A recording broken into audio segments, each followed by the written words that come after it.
build the best football team in the SEC Conference. We're going to build the best football program in the SEC Conference. You have now arrived at Stadium in Gale. The kick, it's been blocked again! How about it? It's been blocked again!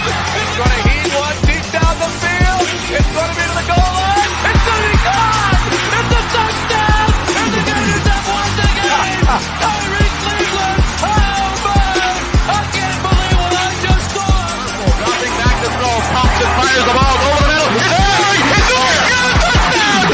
Dory got a touchdown! Oh, man! Dory's got a touchdown! Ahmad Black, in his final game as a Gator, takes it all the way home and sends Urban out the winner. You have now arrived at Stadium in Gale. Boys and girls, ladies and gents, welcome to another episode of Stadium in Gale. It's your favorite Uncle Silk. It's Dan. And Delatorre. Same corner, same time. Fresh off of a bye week. And it's time to stomp on the mutts, man. How y'all boys feeling? Y'all good? I'm feeling great. It was a good weekend to relax a little bit. Didn't really relax, but relax from football. Gotcha. Still coming in with big Mike Vick energy to start the podcast. Yes, sir. Yes, sir. Feeling rejuvenated. Feeling refreshed. Got a week off. Man, my timeline was Nirvana on Saturday. People weren't yelling at me to yell at Patrick Toney. I was just getting punts sent to me. And we had some beauties. Had some 80-yard punts on Saturday, Silk, and I just had punting highlights all day. That's a crazy thing to follow on a bye week, but congratulations. Can you imagine that being the pinnacle of your weekend? It's being sent to me. I'm a simple man. Man. Okay. I had a chill weekend. Just got to relax a little bit, watch Miami get embarrassed by a basketball program. That was lovely. But, be back at it, man. Ready to talk some football. That's all. I just chilled. I relaxed. It was my bye week personally as well. So I chilled, bro. Just watched some TV all day. Love that. Busy show today. A lot of we got a lot to talk about today. For sure. Quick shout out. I know we do a lot of shout outs on the show, especially from me because I use that word as my connection word. But I do want to. I had a nice little surprise on Saturday. There's an event every year called the Pig Jig, and it raises money for kidney research. The individual that puts it, or the group that puts it on, is raising money for one of their friends that has a very rare and incurable kidney disease. So this year we went and Kip Moore played. Sam Hunt played too, but he was not very good. But anyway, I got there, and lo and behold, I run into a friend of mine kind of out of the blue and said, Shannon Snell is here. So I was like, oh, wow, where is he? Barbecue. Pointing to the tent. So got to connect and hang out with Shannon Snell for a while. Said he cooked amongst the best barbecue ribs he's ever cooked before. So shout out to him. But he was sponsored by none other than Eric Wilbur and his wife, Allie, who is of the Peak family. So got to hang out with them for a bit. Enjoyed some Weller bourbon. Just had a great old time. Listened to some good country music with Shannon and Eric Wilbur. So thank you guys for the hospitality. But yeah, other than that, pretty relaxing weekend. I needed one. Good times. Absolutely. Well, boys, as always, let's get on with the show. We've got some recruiting to talk about. Obviously, we're going to talk about the Florida Georgia game as well. But before we get started, as always, Nick, hey, Nick, put you're your not microphone muted, on. man. You're blowing your boogers, man. You just ran somebody off the road. As always, the title sponsor of Stadium in Gale is Alan Horn with State Farm Insurance. Give him a call at 706-692-2888 or visit him at Alan Horn. That's ALANHORNE insurance.com. Again, 706-692-2888. Car insurance, life insurance, business insurance, renters, home, whatever it might be. Nick, you might need health insurance based on your sneezing. So give Alan a call, 706-692-2888. All right, gentlemen, we had some big news announced since last episode that five-star plus, according to On3. Defensive back Cormani McClain will be announcing his decision on Thursday. All eyes point to the Gators. All crystal balls seem to be rolling in for the Gators, and all picks on the On3 recruiting prediction machine seem to be following Cormani McClain to Florida. Silk, Nick, give me your thoughts, and lots of reason to be excited about him. Yeah, this is shout out to Ahmad Black, his position coach down there at Lakeland. Never heard of him. This is, I mean, just an elite defensive back, elite player. And I think this is a recruiting. I hate to say, like, he's a 5-star. He can go anywhere he wants. I hate to say, this is one that Billy Napier, Patrick Toney, and Corey Raymond had to have because he has unlimited options. But this is a kid who wanted to commit to Dan Mullen's program last year. So with that kind of knowledge of, like, hey, this kid's wanted to be a Gator, like, don't drop the bag. So I think Florida's in great position. Cormani did not go to Tuscaloosa last weekend. He canceled the official visit, or didn't go on the official visit. I think that was supposed to be the LSU weekend. He didn't come to Florida, but has not been to Tuscaloosa. And I put my RPM pick in about 2 weeks ago for him, and I feel like good news is coming for Florida Thursday, right? October 27th. Yep, on Thursday. Correct. This would be Florida's highest ranked recruit since David Sharp. It'd be the no, I guess Marquez Ivy is is the other one that I was thinking. He's ranked number 2 right now in On3. Might be Marquez Ropo, Ivy was- Ronald Powell. Ronald Powell is ranked number 1. Yep. Yeah. I do think, like, he's. I mean, I'm not to take any credit away from Arch Manning.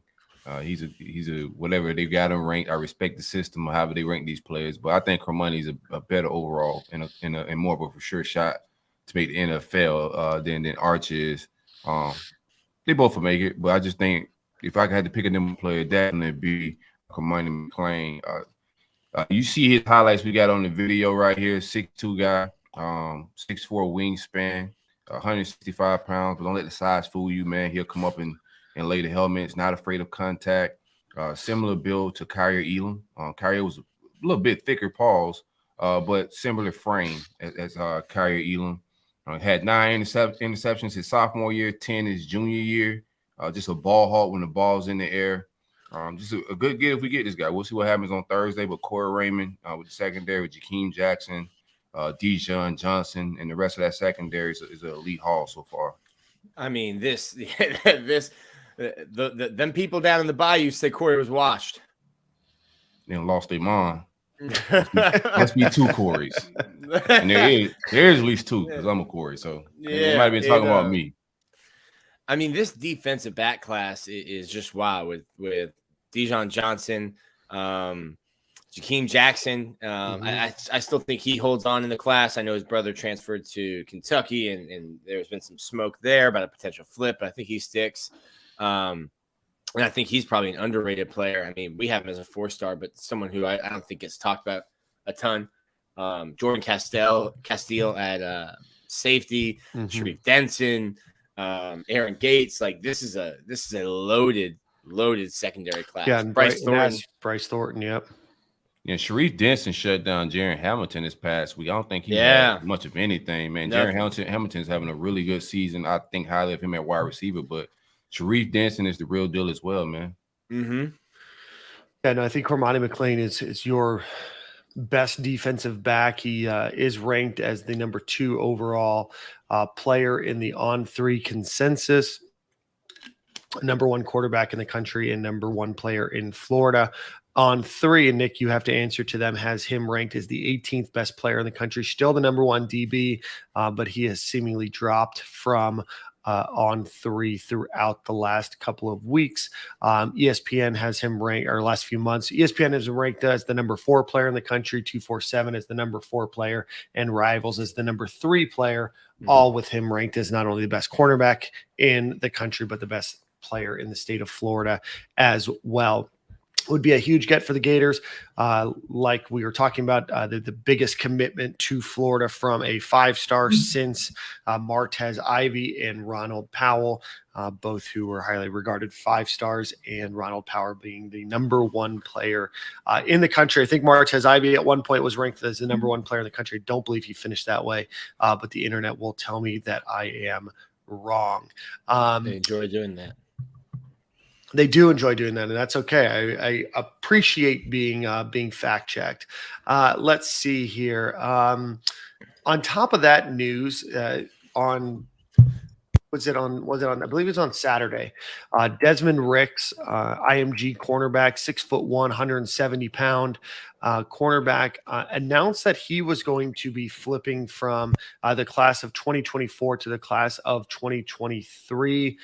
He is ranked. One second here. Let me just make sure that I'm speaking the most accurate numbers from the composite. He is a 5-star on the On3 consensus. He is ranked as the number 12 cornerback, or number 12 player in the country, number 2 cornerback, and number 4 player in the state of Florida. He is brothers with Eli Ricks, who currently plays at Alabama and formerly played at LSU. He is considering Alabama, LSU, Florida, Miami, Florida State, and a number of other schools as well. But Florida certainly is going to keep recruiting Desmond Ricks. So, gentlemen, what are your thoughts on that? Is there a chance? Huge news. Of course, there's a chance. We got Corey Raymond. He was on campus last week for the week before last, rather, for the LSU game. Corey Raymond has a relationship going back to his LSU days. He's going to have a relationship with most of these elite kids. I'm hearing there's a lot of LSU smoke here. Like I said, his brother went there. It's a relationship, a lot of things to get him to LSU. And it's hard to just bring in 2 of these top-notch kids, but we'll see if Corey Raymond could pull off some magic. But right now, if I had to pick somebody at this moment with a gun to my head, it would be LSU. But we'll see what. Yeah, I think if we go right now, I'd probably say it's an Alabama LSU race. But like Silk said, Florida with the class they have, I don't see Florida ever being out of the budget, completely out of it until might be out of the budget. Send some postcards to boosters. We spent a lot of money on defensive back so far, man. We might be out of the budget, Nick. Hey, there's always. Allegedly, there's always ways to fundraise. Already. So, this would be. It's already going to be an elite class if you land Cormani. Then to add a guy like Desmond Ricks, the class would be unreal. I think Florida does have some ground to make up here. And I see Alec down there asking if he doesn't want to play where Cormani plays. Like the dude just was like, yo, let me get out of high school early to go compete. Like, I don't think he's worried about who else is in the class. I agree to an extent. I do think that I don't know if it's Cormani specific. I do think that if you're the number 2 DB in the class following the number 1 DB in the class, I don't know if it makes as much sense with opportunity, but I do think that it is about, where is your best chance and where are your best relationships. I do think that LSU obviously has, some very deep inroads there. Obviously it is a completely different coaching staff, and his brother did leave the current coaching staff. But I do think on top of that, I do think it's, in my opinion, it's probably more of I have Alabama as the favorite. I know LSU is there as well, but I don't know if it's being afraid of Cormani, but I also do think that you have to think of opportunity. And if there's an opportunity where the number 1 defensive back that's the exact same grade as you coming in, that has, some, long, deep rooted relationships at the university that you're going to, that it also makes sense to make sure that you explore your options. I think that Florida has a lot of great defensive backs in this class. Desmond Ricks would obviously be an incredible addition. I just don't see him in this class right now. I do think that Florida probably has the best defensive back class in the country. Should Cormani McClain commit to the University of Florida, I think that they hit up a lot of needs, adding 7 defensive backs or 8 defensive backs to a group that desperately needs an infusion of talent is a job well done by Patrick Toney, Corey Raymond, and Billy Napier. Gentlemen, any final thoughts on Cormani McClain or Desmond Ricks? No, just 2 of the best, man. Either way, we're keeping this Cormani away from Bama. That closes the gap, man. It's hard. We haven't been able to keep these type of defensive backs in. You keep Kair, but outside of that, we've missed on a lot of elite talent like this, man. So just like Kamari Wilson last class, you snatch another one. You just keep plucking away and you close the gap a little bit, man. So hopefully we can get Desmond Ricks, and that's just stockpiling like crazy if we pull that off, man. But right now, we'll see where it's at. But I do the DB room is at. Absolutely. It does seem like all other commits that are committed to the University of Florida continue to solidify their commitment to the University of Florida each time that they talk. I know that there's a lot of great seasons that are being had by a lot of those players. I know Eugene Wilson came back and had a fantastic start, a couple of touchdowns, over 100 yards receiving in his first game back. I think the only name that we're still hearing is Aaron Gates, potentially a guy that committed to Dan Mullen and has probably been one of the most silent, and I don't mean this a silent commit, but silent in terms of everything after his commitment. I know he took a visit to Michigan.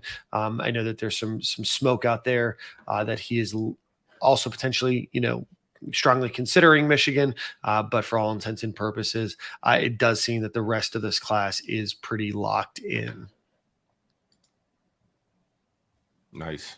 In an elite class.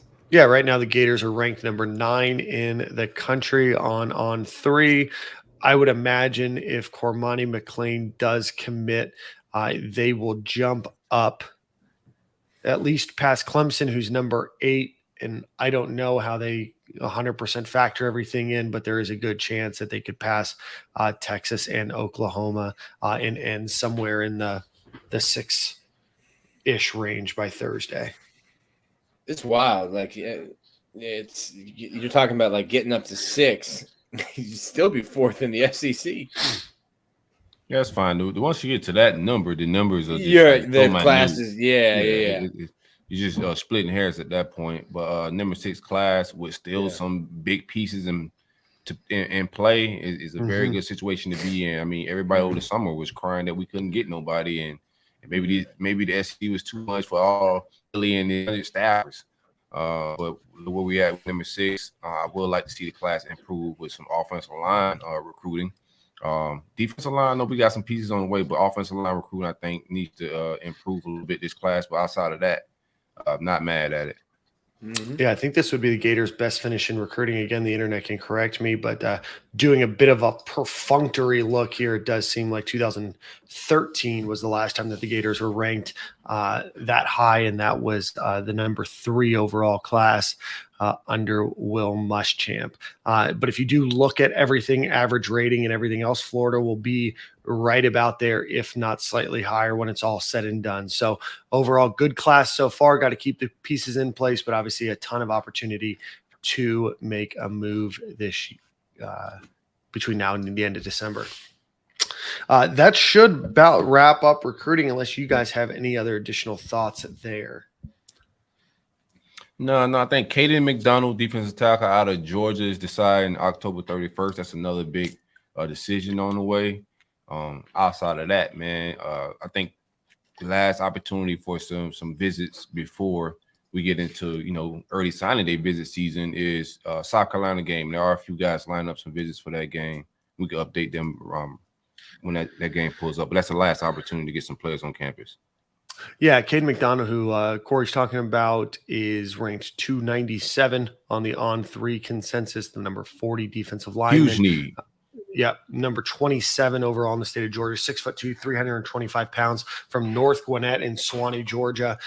Looking at Florida, Michigan, and Clemson for him. So do you have any thoughts about where he might be going? Is he still potentially leaning Clemson, or I know he's pretty quiet, but I mean, between us and Clemson, he visited us back in June. I think he visited Clemson fairly recently, but I like what he's been saying. I don't want to step out on any ledge, but I do like what we as recruit. I feel real good about it. We'll see if Spencer and the boys could close on it, but do like where we at in this recruitment. Huge position of need. Has a good get off. You look at his stats, has for defensive tackle, has a ton of tackle for losses, a ton of sacks. It's just a guy we need, bro. I do think we land this kid. We'll see. October 31st. and then I know the other name that we're talking about at defensive tackle for the Gators is John Walker, currently committed to UCF. At one seemed to be leaning towards the Gators and kind of surprisingly chose UCF, ranked as the number 98 player, number 9 defensive lineman, number 21 player in Florida, 6'2", 320 pounds. I think he ultimately ends up in this class. What do you guys think? Yeah, UCF is struggling. They lost to ECU this past week. ECU, He's been on campus a couple of times. We'll see if we could flip him. I know he didn't make that decision just based on a football, but he wants to be extra close to home, and Gainesville's a little further away than UCF. I don't think it's that big of a difference, but we'll see where we at with it. I think that's another kid that we could flip. Him and also Roderick Kearney at Florida State are possible flip candidates in the trenches. Well, you're going to get TJ riled up bringing that up. Very good. We need TJ riled up. TJ gets riled up over everything, man. For sure. He just lives at a riled up state. Shout out Gator Nation 7712. Thank you for the super chat donation. We appreciate you. As always, we do live stream on YouTube. Normally we record Monday earlier afternoon. Today we're at rocking it around 6 o'clock on a Monday. So we appreciate everybody that is watching and everybody that is tuning in and everybody that has liked and subscribed us on YouTube. Hit that like button if you will. Hit that like button. It's totally free to show love. Don't cost you nothing. We appreciate them super chats, but like, subscribe, tell a friend to tell a friend. Appreciate y'all. All right, Nick, is Mike almost here? I sent him the link. Cool. Well, the Gators do play as we wait for Mike to join us. The Gators will be playing Georgia on October 29th. That is on Saturday at 3:30, as you can imagine, on CBS. Right now, ESPN has Georgia's a 92.8% chance to win this game. Florida at 7.2. The spread right now is 22.5, and the over-under is 57. While we wait for Mike, Nick, so give me your thoughts on just kind of those betting odds. Bro, spooky season. Ain't no spooky season. They trying the hell out my Gators with that 22 points, man. No, I mean the wild part is the over-under with the 22.5. That means Vegas has Florida scoring like 10. Like I said, they drunk. Yeah, a little bit more than 10. I think it's 15. They still 15. drunk. 15. I think it'll be. I think they win by right, 10, 14 points or something like that. I don't think we get boat race or nothing crazy like that. Georgia hasn't been on a tear or anything crazy. They beat Vandy. They should beat the crap out of Vandy. But we've seen some other teams like Missouri and other, like they just keep it to a one possession game. I think we could do that. Our defense is full. We'll see if it makes some chances during the bye week, but I just think we're gonna be able to go score some points.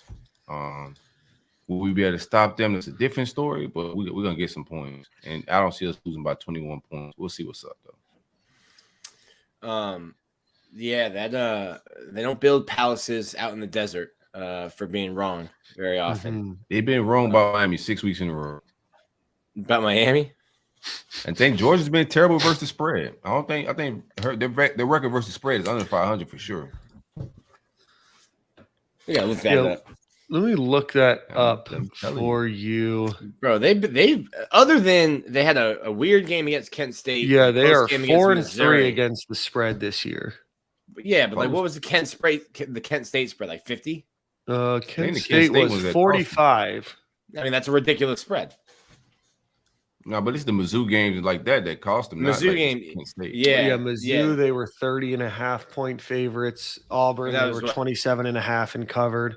Vanderbilt 37.5 and they covered. The interesting part is that Stetson Bennett in some of those games has started off really slow. And I mean, there was some wild, egregious talk about like him being like a Heisman contender. Like he's fine. There was one point that he was ranked number 4 in Heisman odds, Nick. I mean, That's how egregious they got. He's a fine quarterback. Like you're not mad at him if he's your quarterback and you have that kind of talent around him. Not if I got the talent around him. Yeah. Nick always adds a little caveat at the end. You had to let me finish. Like you would be mad if Kent Dorsey was on Florida's team, but you put not Kent. You put Ken Dorsey on that 2001 Miami team. You're like, Ken Dorsey was a good college quarterback though, like Chris Leak was. Ken Dorsey was throwing the ball to Andre Johnson and Santana Moss. I could throw the ball to them. I don't know about that, but Ken Dorsey was a good college quarterback. Let's get the pros out of our mind. Ken Dorsey he threw some good throws. He wasn't just throwing to like wide open guys. But Ken Dorsey was playing 500. You comparing Ken Dorsey to Stetson Bennett? You think they're the same guy? No, I'm saying they're fine quarterbacks. Like you're not upset if they're your quarterback and you have that collection of talent around them. They will be good enough to not mess it up. But he's like Stetson Bennett's good enough to not mess it up. He might play well enough to win you a game where if you had a quarterback that was worse than him, you might have lost that game. But like he's not special. He's not a Heisman. He's gonna be special this Saturday. I got that feeling. Yeah, he on the season 162 for 229, 2,033 yards, 7 touchdowns, 1 interception. Probably not going to turn the ball over. He's not going to probably make a lot of spectacular plays, I don't think, but definitely I don't think he's going to turn the ball. I don't think he's going to turn the ball over. I think that he's going to play a consistent game. Rushing attack is led by Dejon Edwards, 59 carries for 334 yards and 5 touchdowns. And then Nick's crush, Brock Bowers, leads the team in receiving yards, 26 receptions, 393 yards, and 2 touchdowns. Listen, do you think about he's going to be a problem? You mentioned in their offense, we were talking about our defense's food. What do you guys think about? I think Kamari Wilson sent out a text depth chart. He's starting at safety. What's your opinion on all of that? My opinion is I think you see what you have, right? You're 4-3 as a team. You still have some opportunities to go bowling, but at the end of the day, you know what you have, and you have to see, and you have to give somebody else an opportunity. Does it mean that Kamari Wilson's going to take every snap? No. Do I still have a lot of caution in me to think that even if he does start, that Trey Dean is still going to potentially get more snaps than him? Yes, I do think that. Trey Dean is amongst the most snapped players this entire year for the Gators, and I don't think that they're just going to bench him for the season. I do appreciate the fact that if they do start somebody new, that they're at least trying out a change. And at some point you need a change. You were absolutely atrocious against LSU. You've been bad all season. At some point you have to make a change and you have to try something new, because if you just continue to try out the same players in the same scheme, you're just going to continue to get worked and you're just going to have a lot of people questioning you, and you just don't need the noise right now. I think we got as close to I'm pulling the quote up right now. I think we got as close to Billy Napier as he'll ever get to saying it's not the coaches, it's not the scheme, it's the players. So let me pull this up. He said he was asked back to the bye week in defense, do you have to caution yourself from wanting to try to do too much, making wholesale changes? There's only so much you can do with the few extra practices when you're not specifically game planning. And part of his answer was oftentimes playing defense is not about what you're doing, it's about how you do it. which I think is probably the closest we'll ever get to Billy like Napier it. being like, yo, the Careful dudes just aren't bars. making plays. The Careful careful bars. bars. I mean, yeah, I think we all can see it. And shout out to Aldo. I wish I had the Twitter handles of all these accounts that break down the defense, the plays, and we could kind of see because we get into that scheme. Is it a scheme? Is the players debate all the time on every coaching scheme? And these guys break it down a little bit. You can kind of see the mishaps. Do like to see that Kamari's going to be starting. Do want to see him take over most of the snaps. There's no smooth way to transition this thing, man. It's just guys blatantly making a lot of big mistakes. And I'd rather I don't mind aggressive mistakes. You pass interferences or stuff like that, late hits, all that's cool. But when you just assignment after assignment, playing selfish football, looking into the backfield, trying to make big plays, it's just time to move on. So I do want to see where the snap counts at after the game. Outside of the start, I want to see who plays more snaps at safety. You know where to find that information. It'll be on Gators Online Sunday morning. Already, that's where I get my information from, man. Also, My guy. I want to see more of number 10, Mitchell, at safety. Wouldn't mind seeing his snaps go up as well. He's playing good football. That's my overall take on that situation. Yeah, I was surprised. So when Florida made the trip to Tennessee, I'm like, man, they brought Miguel Mitchell. Like, he's only played on special teams to this point, and like they're going to burn his red shirt only playing special teams. But I think starting in that Tennessee game and almost every game since, he keeps getting some reps at safety, and I think even down at nickel a little bit as well. So a player that we don't talk about a lot, but might have a bright future. Yeah, I'd love to see him a lot more. Yeah, actually, just looking it up, he has played in 3 games. 19 of them have been pass coverage. Hasn't allowed a Who you pass got against him. Yeah, playing well Who so else far. Who else you got on red shirt being burnt watch? Like who else is on close to that? Do you have a list? I have a list. Let me pull it up. So Shamar James, Kamari Wilson, theirs have been burned. James wore Bama shirt this past weekend and got the socials buzzing. Did y'all see that? He was with his girlfriend goes to Bama. He goes to a Bama game, had a Bama shirt on, put it on Instagram, and everybody's been going crazy about it. Before we get into the red shirt stuff, what's your opinion on that? Stop following players. Stop tweeting at players. Stop overreacting to every tweet and every post. He's got a girl that goes to Alabama, you said? Yeah. Apparently. There you go. Lady. Happy wife, happy life. And I think for a lot of folks, and I think that this comes into the fact that I worked at the recruiting office for 4 years. I don't mind it, but I don't like it. That's what I'm saying. The way that I look at it from those 4 years of working is like your fandom and their connection to the university are 2 very different things. There's a lot of people that come to the University of Florida that are fans of what they did and they're fans of the experience that still cheer on and root for other people. There's a number of people that go to other schools that still cheer on Florida. There's a lot that goes into a decision beyond just who am I the biggest fan of.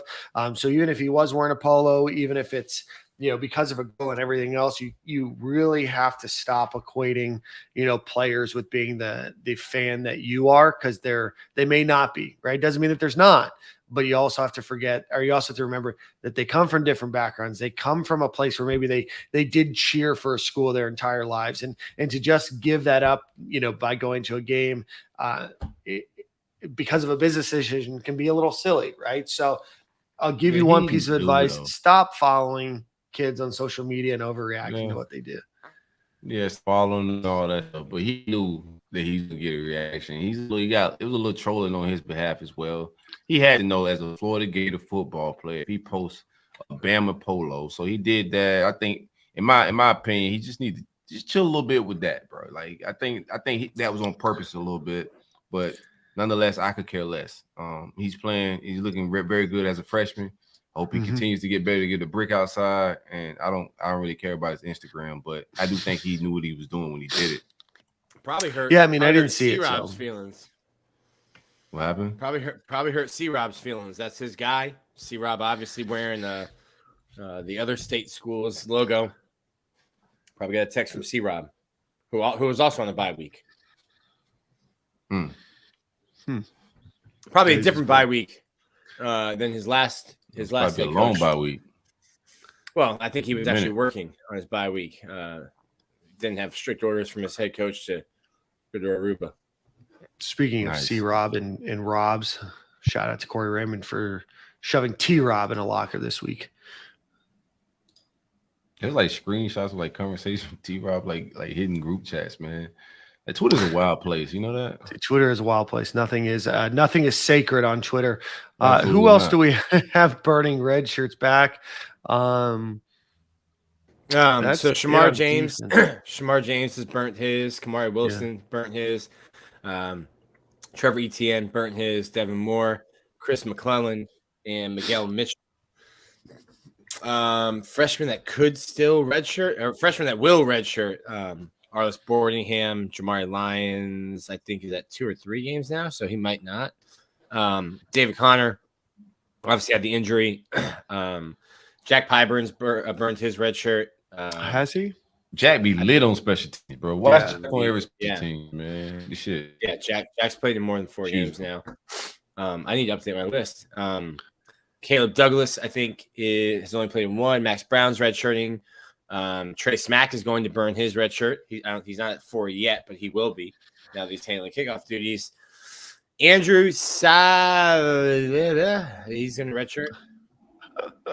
Andrew S. Got Andrew S. Andrew S. So they're showing that they're not afraid to play freshmen. Like Jack Pyburn, really, I think outside of 1 game has only played special teams, but like Silk said, making an impact there. Yeah, I think he has 6 total defensive snaps, if I'm reading this correctly. But if he's as good as advertised and good as he is on special teams as he is on defense, you're probably only going to get him for 4 years anyway. So you might as well play him anyway. Yeah, no doubt. No doubt. We got our guest yet, or we getting stood up? Not yet. We're still waiting. Let's. I remember this feeling before. I had this feeling. This happened to me before. Yep. In 10th grade, Dan. Oh yeah. We just kept waiting and waiting. Yeah, I just did the movies, bro. I had them bought the tickets and just waiting, and she just never showed. Yeah. Sorry about that, man. That's okay. I bounced back okay. Yeah, you're doing all right for yourself. A friend. Yeah. We'll see if he shows up. I got revenge like 2 weeks later. What you say, Nick? This guy's the most hated guy, and this guy's not loved by Gator Twitter. So I booked Mike Griffith, who Gator Twitter has good information. A hate relationship with. We don't like him. Okay, I like to take on the energy of the people. So the people come after Mike, huh? They do. The people do not get along with Mike. He writes for the AJC Dog Nation site. Ran into him in Tennessee. I don't know why he was at the Florida Tennessee game, but he was there. Met him there, and he was supposed to come on, but we'll see. That's why they don't like him. Like these guys ain't even show up on time, man. Not gonna hold my breath. We'll keep talking. Let me give a couple quick shouts. We're going to do a twofer here. Quick thank you and shout out to our friends over at Alumni Hall. Visit them at alumnihall.com or visit them on Archer Road. A lot of new men's quarter zips they've gotten their hands on in plush, oversized sweatshirts. It was cold as the dickens here last week, so it's about that time to get some men's quarter zips and women's plush oversized sweatshirts. And they also have some new Tim Tebow Promise shirts, and we'll throw those on the socials for you guys. But if you remember Tim Tebow's famous speech that he gave during the 2008 season that the Gators ultimately won the national championship on, with that is printed on a shirt along with a signature on top of the Gator Legend and Ring of Honor logo. So go check that out. Again, alumnihall.com, or go visit them on Archer Road.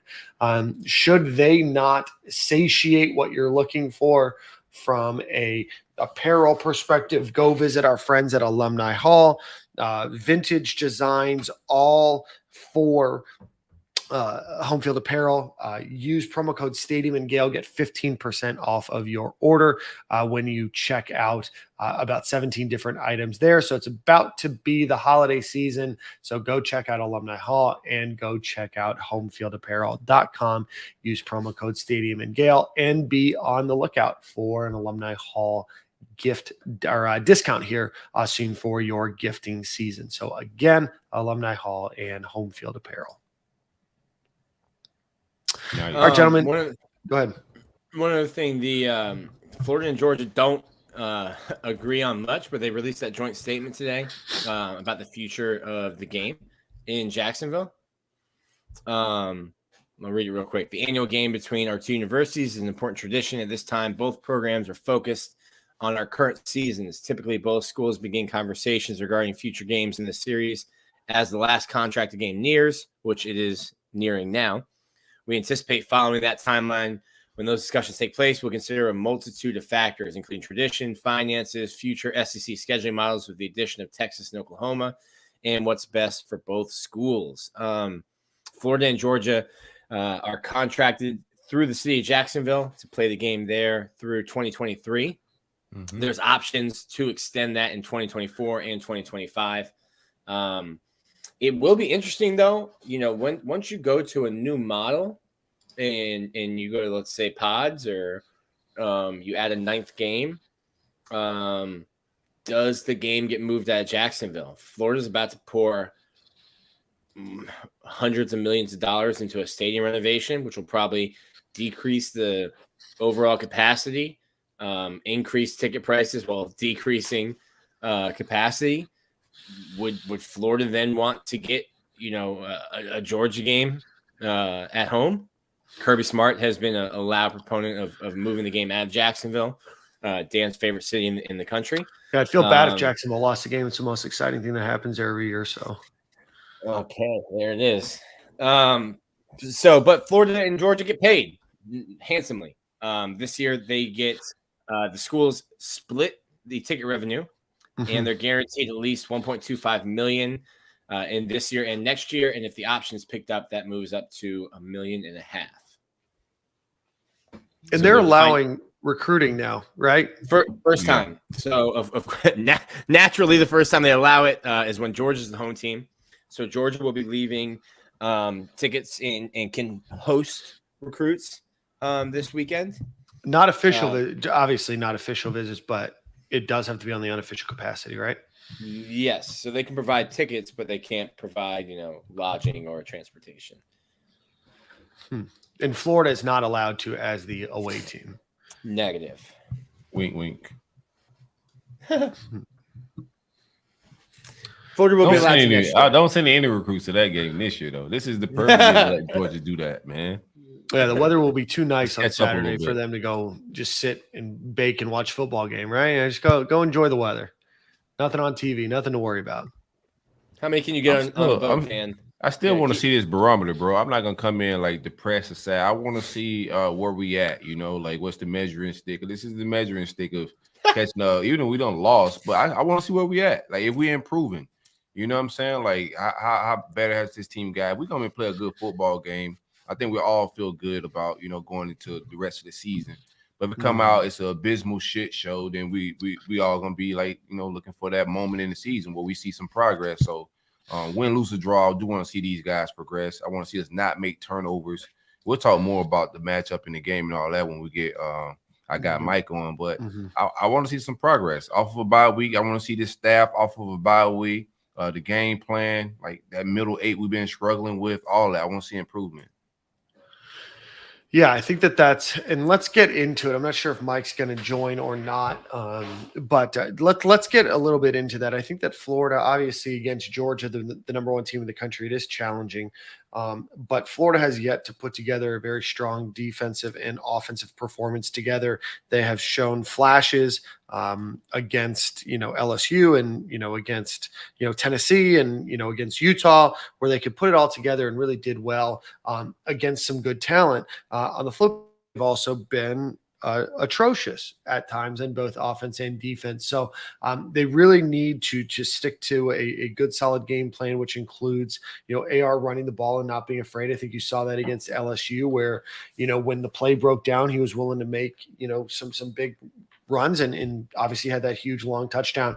But the ability to use Anthony Richardson, hopefully, he continues to get healthier and healthier throughout the season, but to continue to use him. But I still think there's going to be opportunities. I don't think that Georgia is a unbeatable team. I do think that there's opportunity against Georgia. I think that they, have a lot of great players and they are more talented than Florida. And I do expect Georgia to likely win the game, but it doesn't mean that Florida can't come in a la 2014 when they ran the ball for 400 and some odd yards in that game and ended up winning as the underdog in that game, right? So I still think that there's opportunity. I think that Florida has to stick to a plan and ultimately, force Stetson Bennett to beat them, with his arm, right? And so that's key.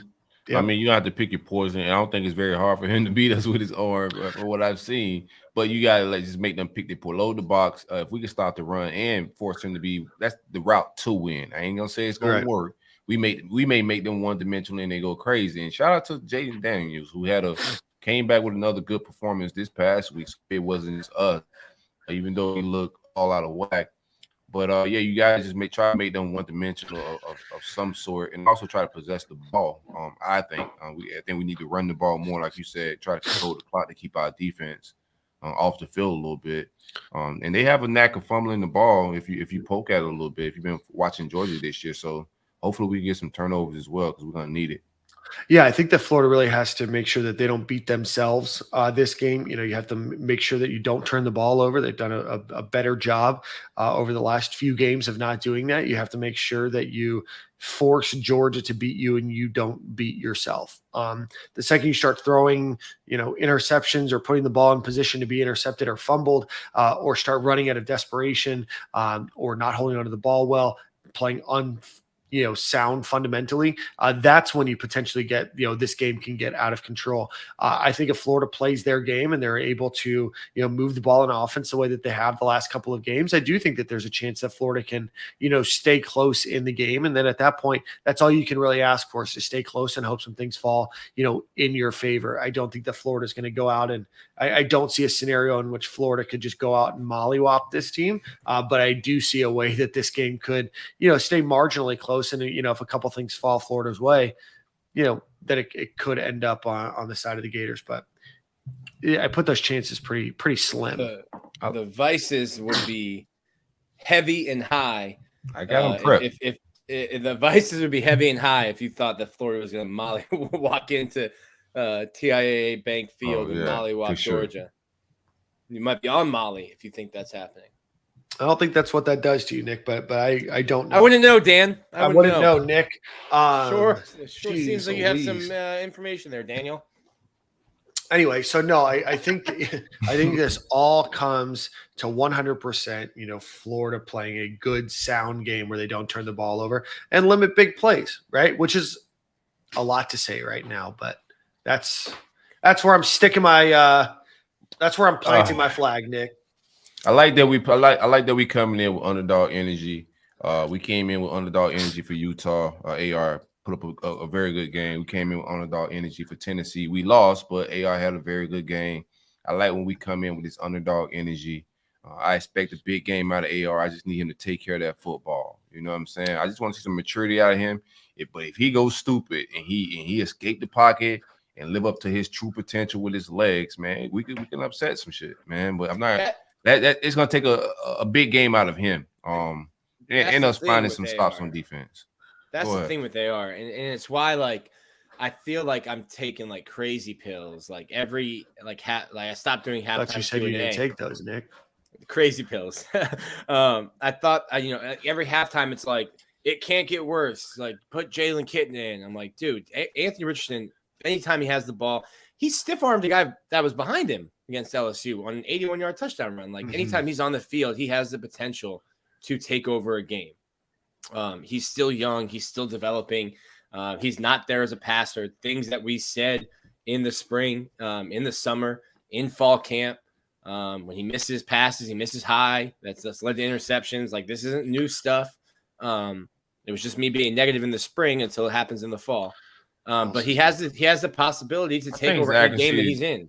I think his accuracy struggles more not on like the high like stuff getting away from him. I think I've seen some correctness in that, but I think his throws into the flats and his slants need more touch. They're just hot as hell. They're accurate, but they're hot. Fastball. They're fastball. It's hard to catch that, man. Nuke Lelouch. I need him to clean that up a little bit. That's homework for you, Silk. He's Nuke Lelouch. It's a baseball movie. Yeah, I think the only other thing that I see with Anthony Richardson besides the fastball is him. I think maybe because it's a fastball, it's been a little bit tougher for him to lead wide receivers. I think that he tries to just put the ball exactly where the receiver is. And when you throw it that hard and put it exactly where the receiver is, it's going to be, tough to if there is any change in the route or if any. Yeah, I don't know. Besides any change in the route, but if any plays being made, it's tough to be 100% accurate in that situation. And I don't think that they're leaving themselves. I don't think Anthony Richardson, is leaving himself an opportunity, to have a little bit of wiggle room. If a player does, or if he does lead the receiver a little bit more to maybe go out for a dive or go out for, a one-handed catch or something, rather than just a fastball right into the numbers. I know we faced one of the best defenses ever when we played them last year, and it was Anthony Richardson's first start. What kind of I don't see this being the same type of defense. They're very talented, but I don't see it being that elite level of a defense. What's your opinion of the Georgia defense, Nick? I mean, it's tough because they had to replace literally everyone. Like, they set records last year. They come in and listen, like that Oregon win, super impressive. At the time, you thought, oh, maybe Oregon just stinks. Oregon just handled a previously undefeated UCLA. Georgia has the number one scoring defense in the SEC. Let me see if it's number two in the country. 2 in the country. They give up 9 points a game. Yeah, Illinois is the number one scoring defense in the country. Oh, shout out to Bert. Shout out to Bert. That runs no more. Georgia's got the number one rushing defense. They have the number one passing defense, and they have the number one total defense. So in the SEC, in the SEC. So is it as good as they were last year? Like, no, they might not have 6 first rounders, but they're also very stingy.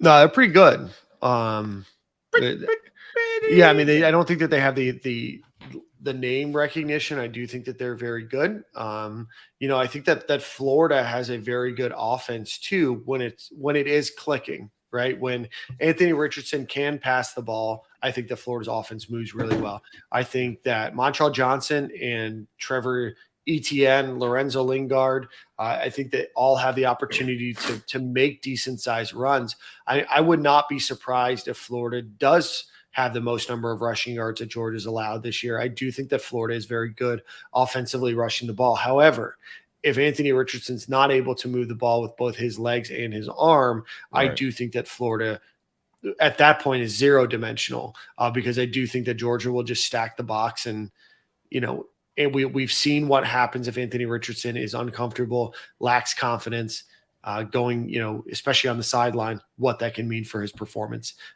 throughout the game. He's got to be able to run. Florida's got to, kind of like you said, Florida has to play a perfect game. You have to find a way to get off the field on third down. You're literally the worst team in the country when it comes to getting off the field on third down. Like, Colorado is better. It's a tough scene. I don't think they have to play perfect to beat Georgia. They just have to play sound football and not turn over the football and assignment football. You know what I'm saying? They give you an opportunity, but the mistakes we made just throw us way out of even having a chance in some games, just because blown coverages. But I don't think we got to play perfect. It's hard to play a perfect game, and that's just like extremely crazy criteria. Because I don't think Missouri played perfect. They was in a position to beat them. And they came close to playing perfect football whatsoever. So I just think you got to take care of the ball, possess it. Missouri did a good job of keeping the offense off the field. And the offense, when they did get on the field, struggled. So we just got to find some luck. Now, Missouri also got a better defense than us. That's what else? What else do you guys? What else are you guys looking out for in this game? Georgia's total offense right now is number 2 in the country. Their total defense right now is number 4 in the country. So I think being ranked number 1 in the country is probably a pretty good spot for them as a whole. What do you guys think that Florida needs to do on defense? Because Georgia's averaging 526 yards per game, 7.26 yards per play. Just stop the run. Just dedicate to stopping the run. I just don't see us being able to. Go ahead, Nick. You want to go first? I just think sell out to the run, and then make Stetson Bennett beat you with his arm. If we can do that, I don't know if we can force them to pass. I don't know if we're good enough to make them one-dimensional, but that would be my game plan, is try to make them one-dimensional of some sort, and see if Stetson Bennett can beat us with his arm. Yeah. You just got to throw the ball to Brock Bowers. Like, if Florida stops the run, Brock Bowers will have 200 yards receiving. Who do you think is going to block? And Nick, I know your answer is no one, but who would you put on Brock Bowers or someone's? Does Chauncey have any eligibility left?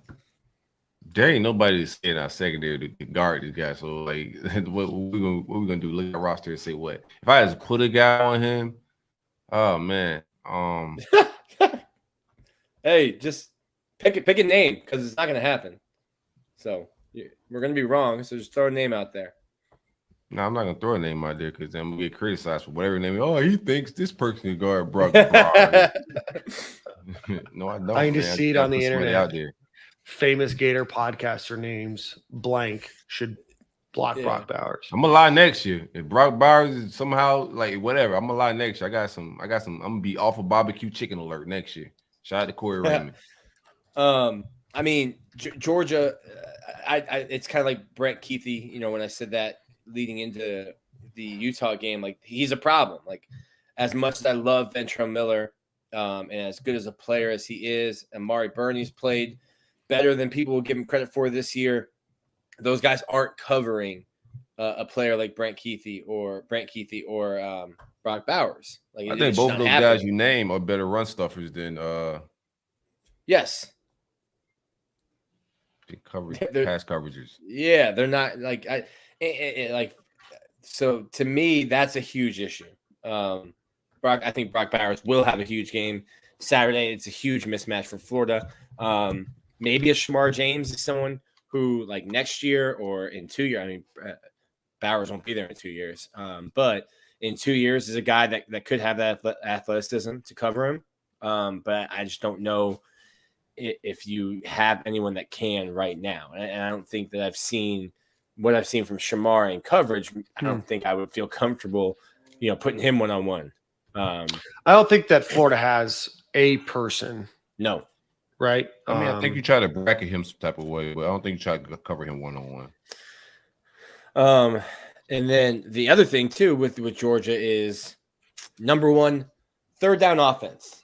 And if we're talking about that tight end position, if you get into third downs, that's an easy outlet to pick up third down. So, I mean, this is just a really, really tough game for Florida. It's a bad matchup. Billy Napier was asked today about the talent gap, and he wasn't like, no, we have good players. He's like, yeah, like we know what we're getting into Saturday.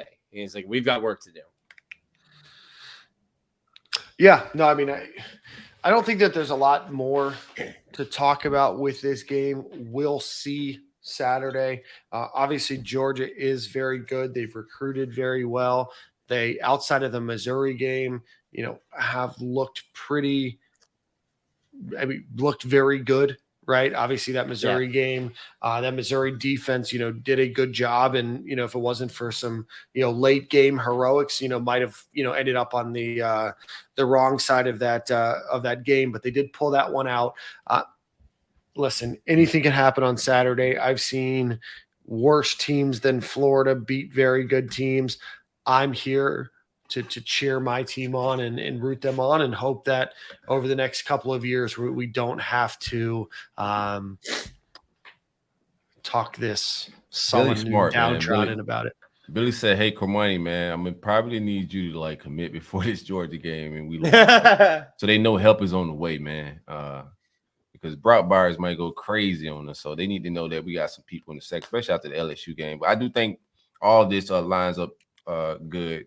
Keep faith alive. Like we get our doors blown Saturday, bro. It's transition year. It is what it is. I expect a big exit of guys in the transfer portal. I think we're about to unload our DB room. Just like we're about to load up with all these bodies that are coming in, I think you're going to see a mass exodus, a big roster flip. That's just what college football is today. I think you're going to see that a lot around college football with these new coaches, big roster changes. So I don't think it's going to be no long rebuild or anything like that. We're going to get some talent infused here. These guys can recruit. So this weekend is just, Georgia – Fruits of Georgia labor a little bit. They've been stockpiling, and they may, take us up through there unless AR go crazy with his legs and our defense finds a post. It could happen. Keep the faith.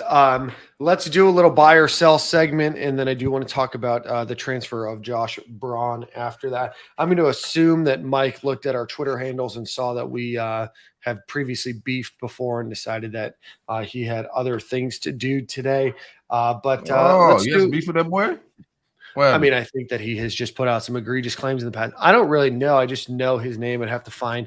I'll look while we're playing a little buy or sell what happened with me, but I doubt that that's what happened. Let's. It's not Bloods and Crips, man.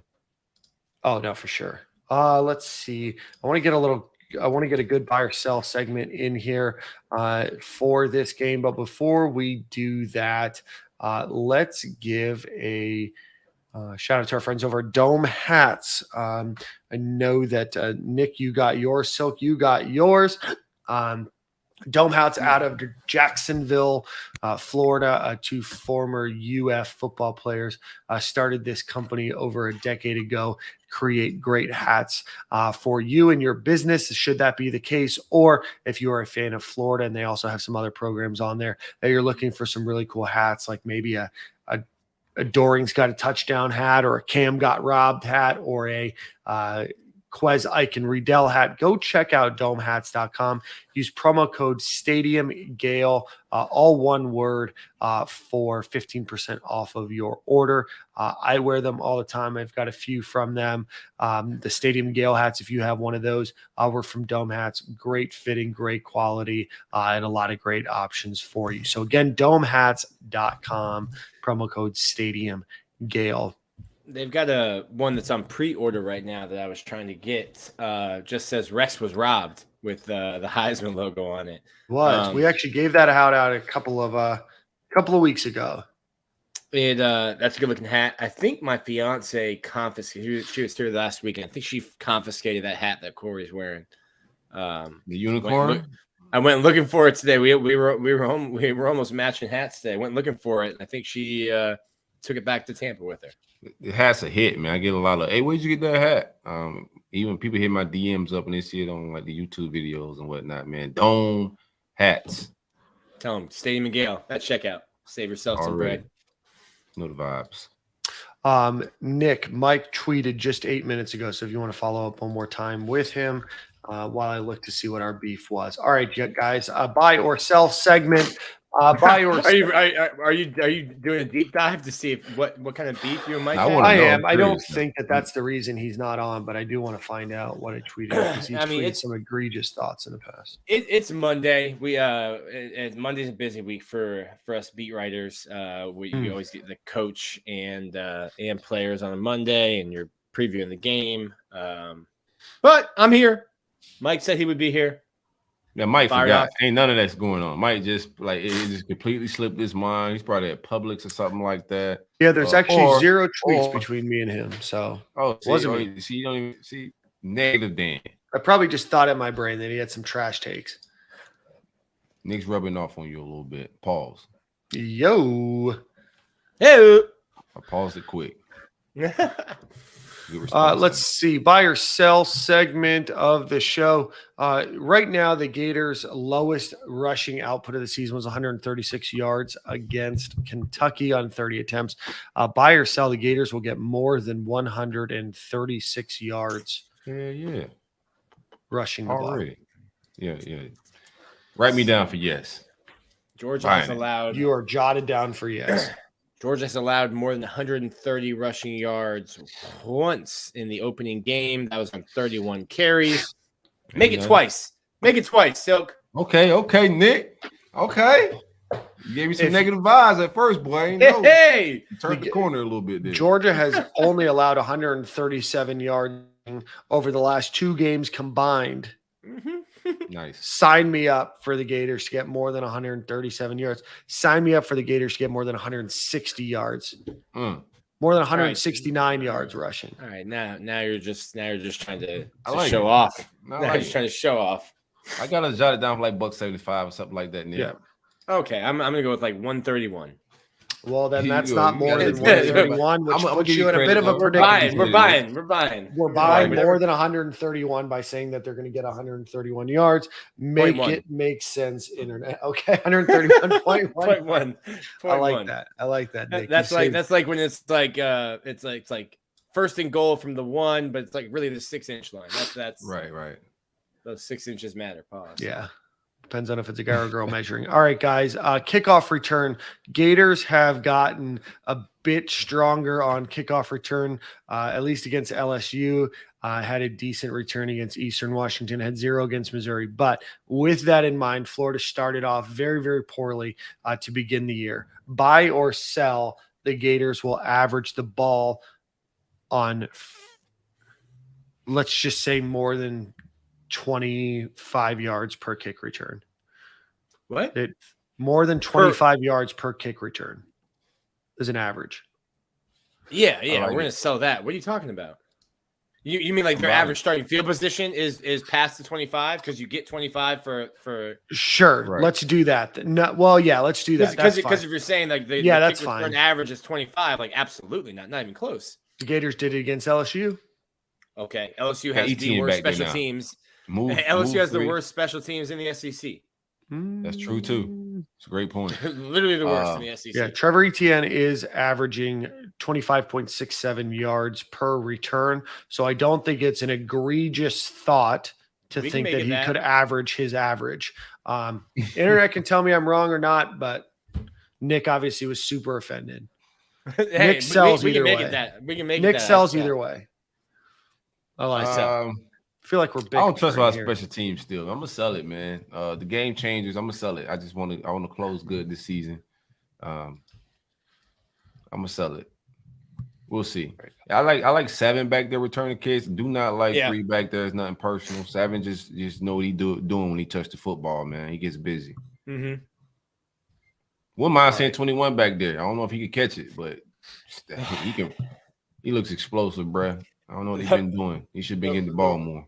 Lorenzo is like thinking he's got like all of his running back coaches from Miami and from under Dan Mullen. He's got Greg Knox's like face on every defender. Like he runs angry. So I wouldn't hate it. Put him back there on not punt return, but put him back there on kick return. Yeah. You know what I think is egregious, and I'm gonna buy just because I asked the question. So here we are. What I think is egregious is that for years we talked about, well, not we, Miami fans talked about how bad Lorenzo Lingard was and that he was never going to play or anything else. You want to know something? I think Lorenzo Lingard would be Miami's best running back right now. They play absolutely atrocious football, and I think that they should all apologize to Lorenzo Lingard for the absolute trash that they put out on the field each and every week, and the fact that they drag his name through the mud for doing so. So that's my that's my little hot take there. Let's get Porous. let's get our graphic designers to like those when there's like a playoff game at like noon on a Thursday, and they give you that like form of like, hey, here's a get off worksheet. Let's make like a uniform. Miami fans apologize to Lorenzo. We can tweet that out, and they can just quote tweet. I like that. And they can just co-sign on it, their apology. They are a trash football program, and they deserve everything that they get. All right, so I'm going to buy that Trevor Etienne and the Gators average more than 25 yards per kick return against Georgia. Buy or sell the Gators. Stetson Bennett has only thrown one interception all season.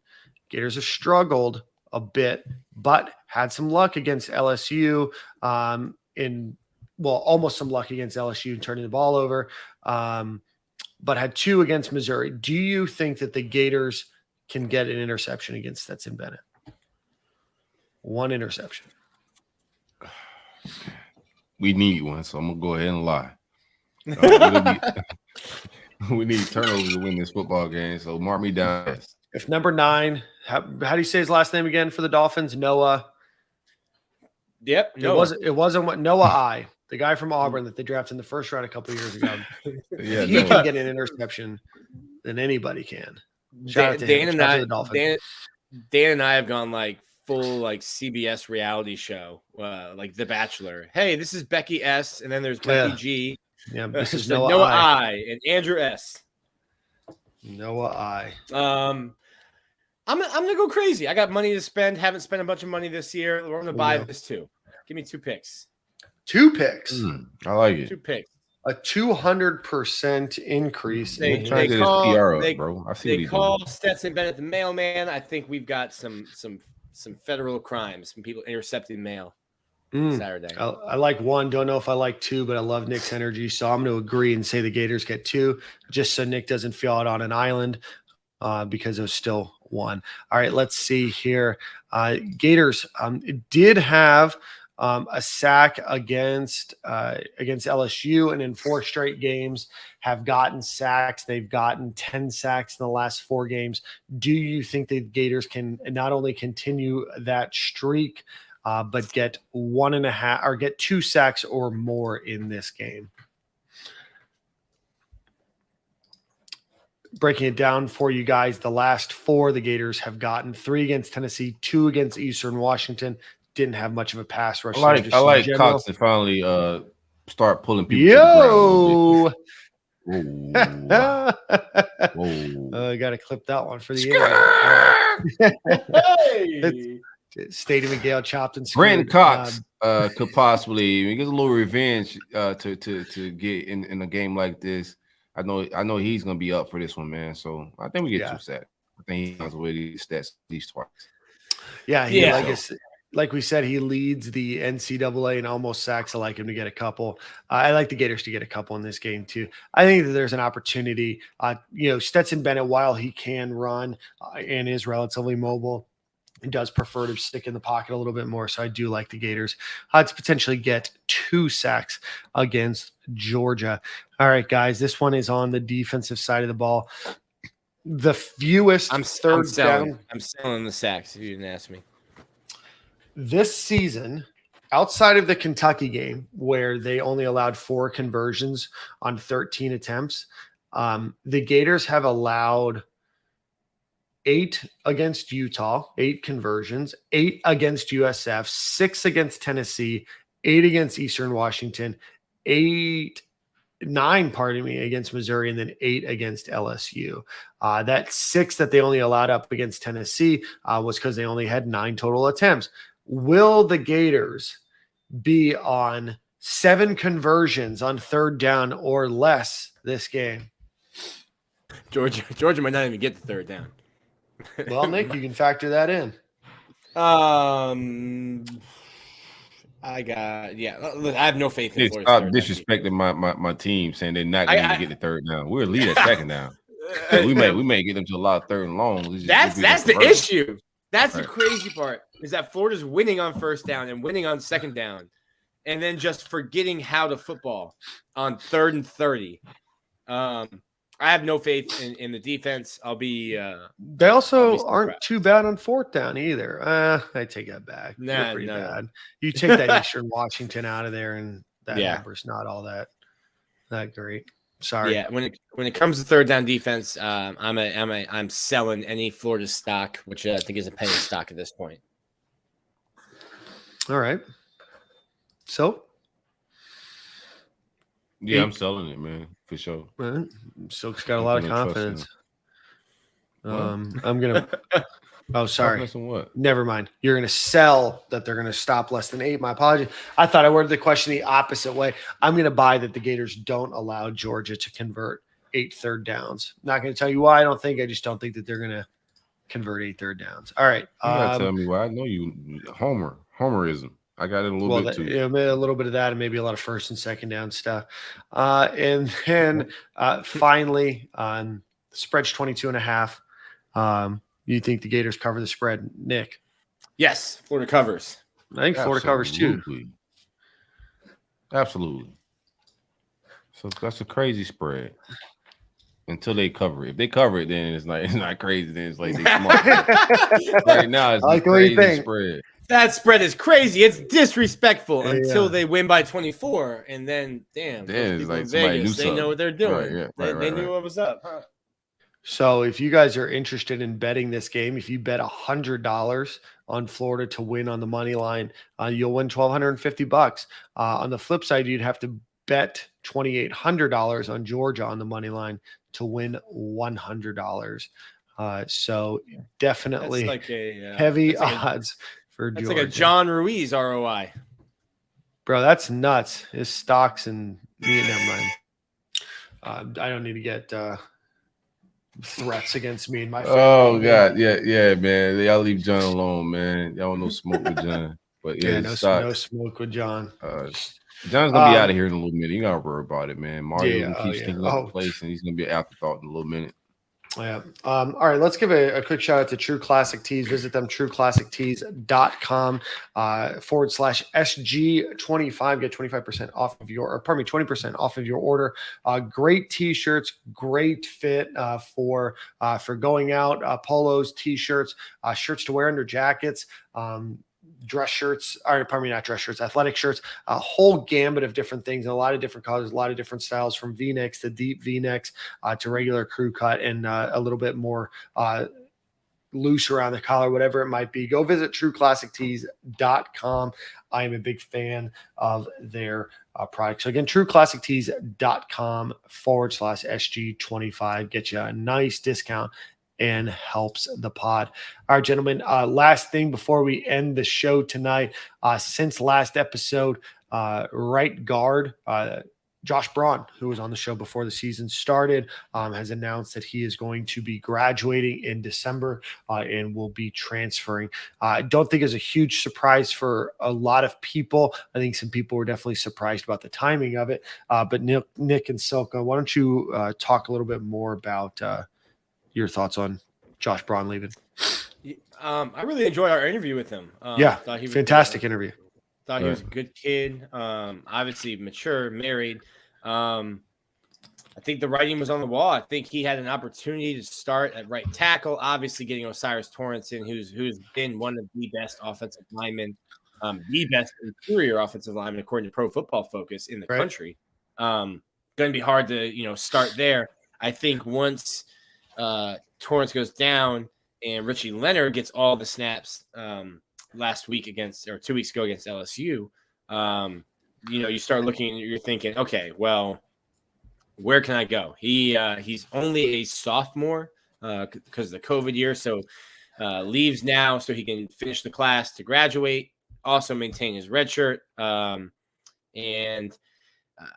not going to say where he's going to go, but had a great relationship with Sam Pittman, was committed to Georgia before Pittman took the head coaching job at Arkansas. So that might be a place to look for Josh Braun to land, but nothing bad to say about him. I do what's best for you and your family, and you're going to get a degree from the number 5 public school in the country in 3 years. So smart kid. Yeah. Still, go ahead, Silk. No, just same sentiments. Came in, there's a lot of opportunity this year, I think, to grab a seat with a new staff.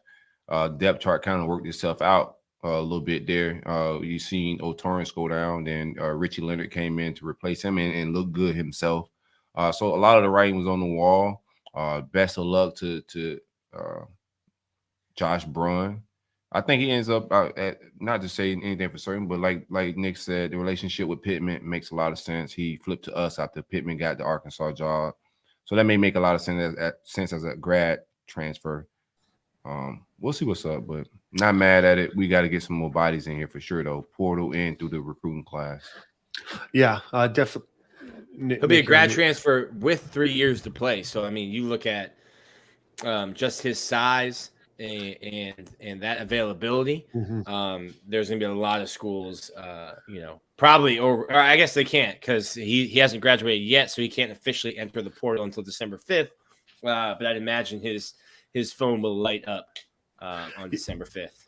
Yeah, and I think that there's going to be a great home for him. I think that he's a guy that's going to get, a graduate degree. I think that he's going to have a great potential career, potentially in, playing college football or playing in the NFL. I do think that he, with the right coaching and development still has the body and the intangibles to potentially do that. But I do think that no matter what he does in all of my interactions with Josh Braun, whether it be through some of the Gator Collective events in places that we've been at together, whether it's through corresponding with him when we were planning and setting up this interview, to talking with him after. Really an outstanding young man, great family. I would certainly wish him the best. And, certainly congratulations on getting your degree in 3 years. That's a really great achievement. And doing it on top of playing football is definitely something to be admired for.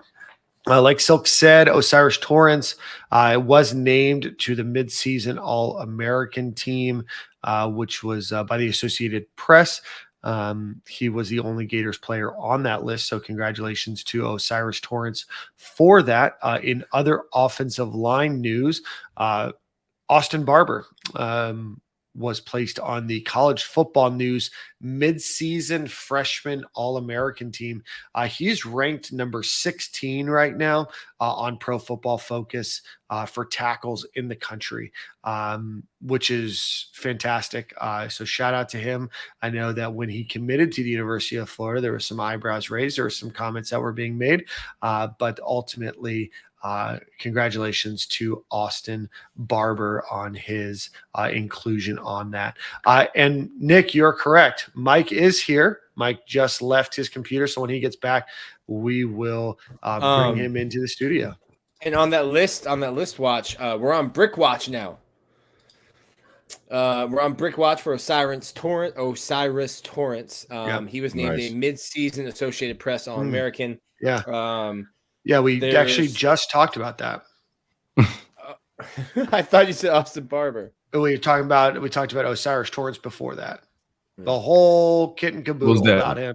Yeah, for sure. Yeah, no, it's all right, Nick. With that being said, Nick's obviously paying attention to the pod. With that, from the Atlanta Journal-Constitution, we are going to bring in Mike Griffith to talk a little bit more about the Florida-Georgia game. Mike, thank you so much for joining us this evening. Hey, guys. How's it going, man? Absolutely. Great, Mike. How's it going, man? Good. Mike, we got through kind of everything that we wanted to talk about the Florida game, or the Florida side of the game, what we wanted to see and everything else.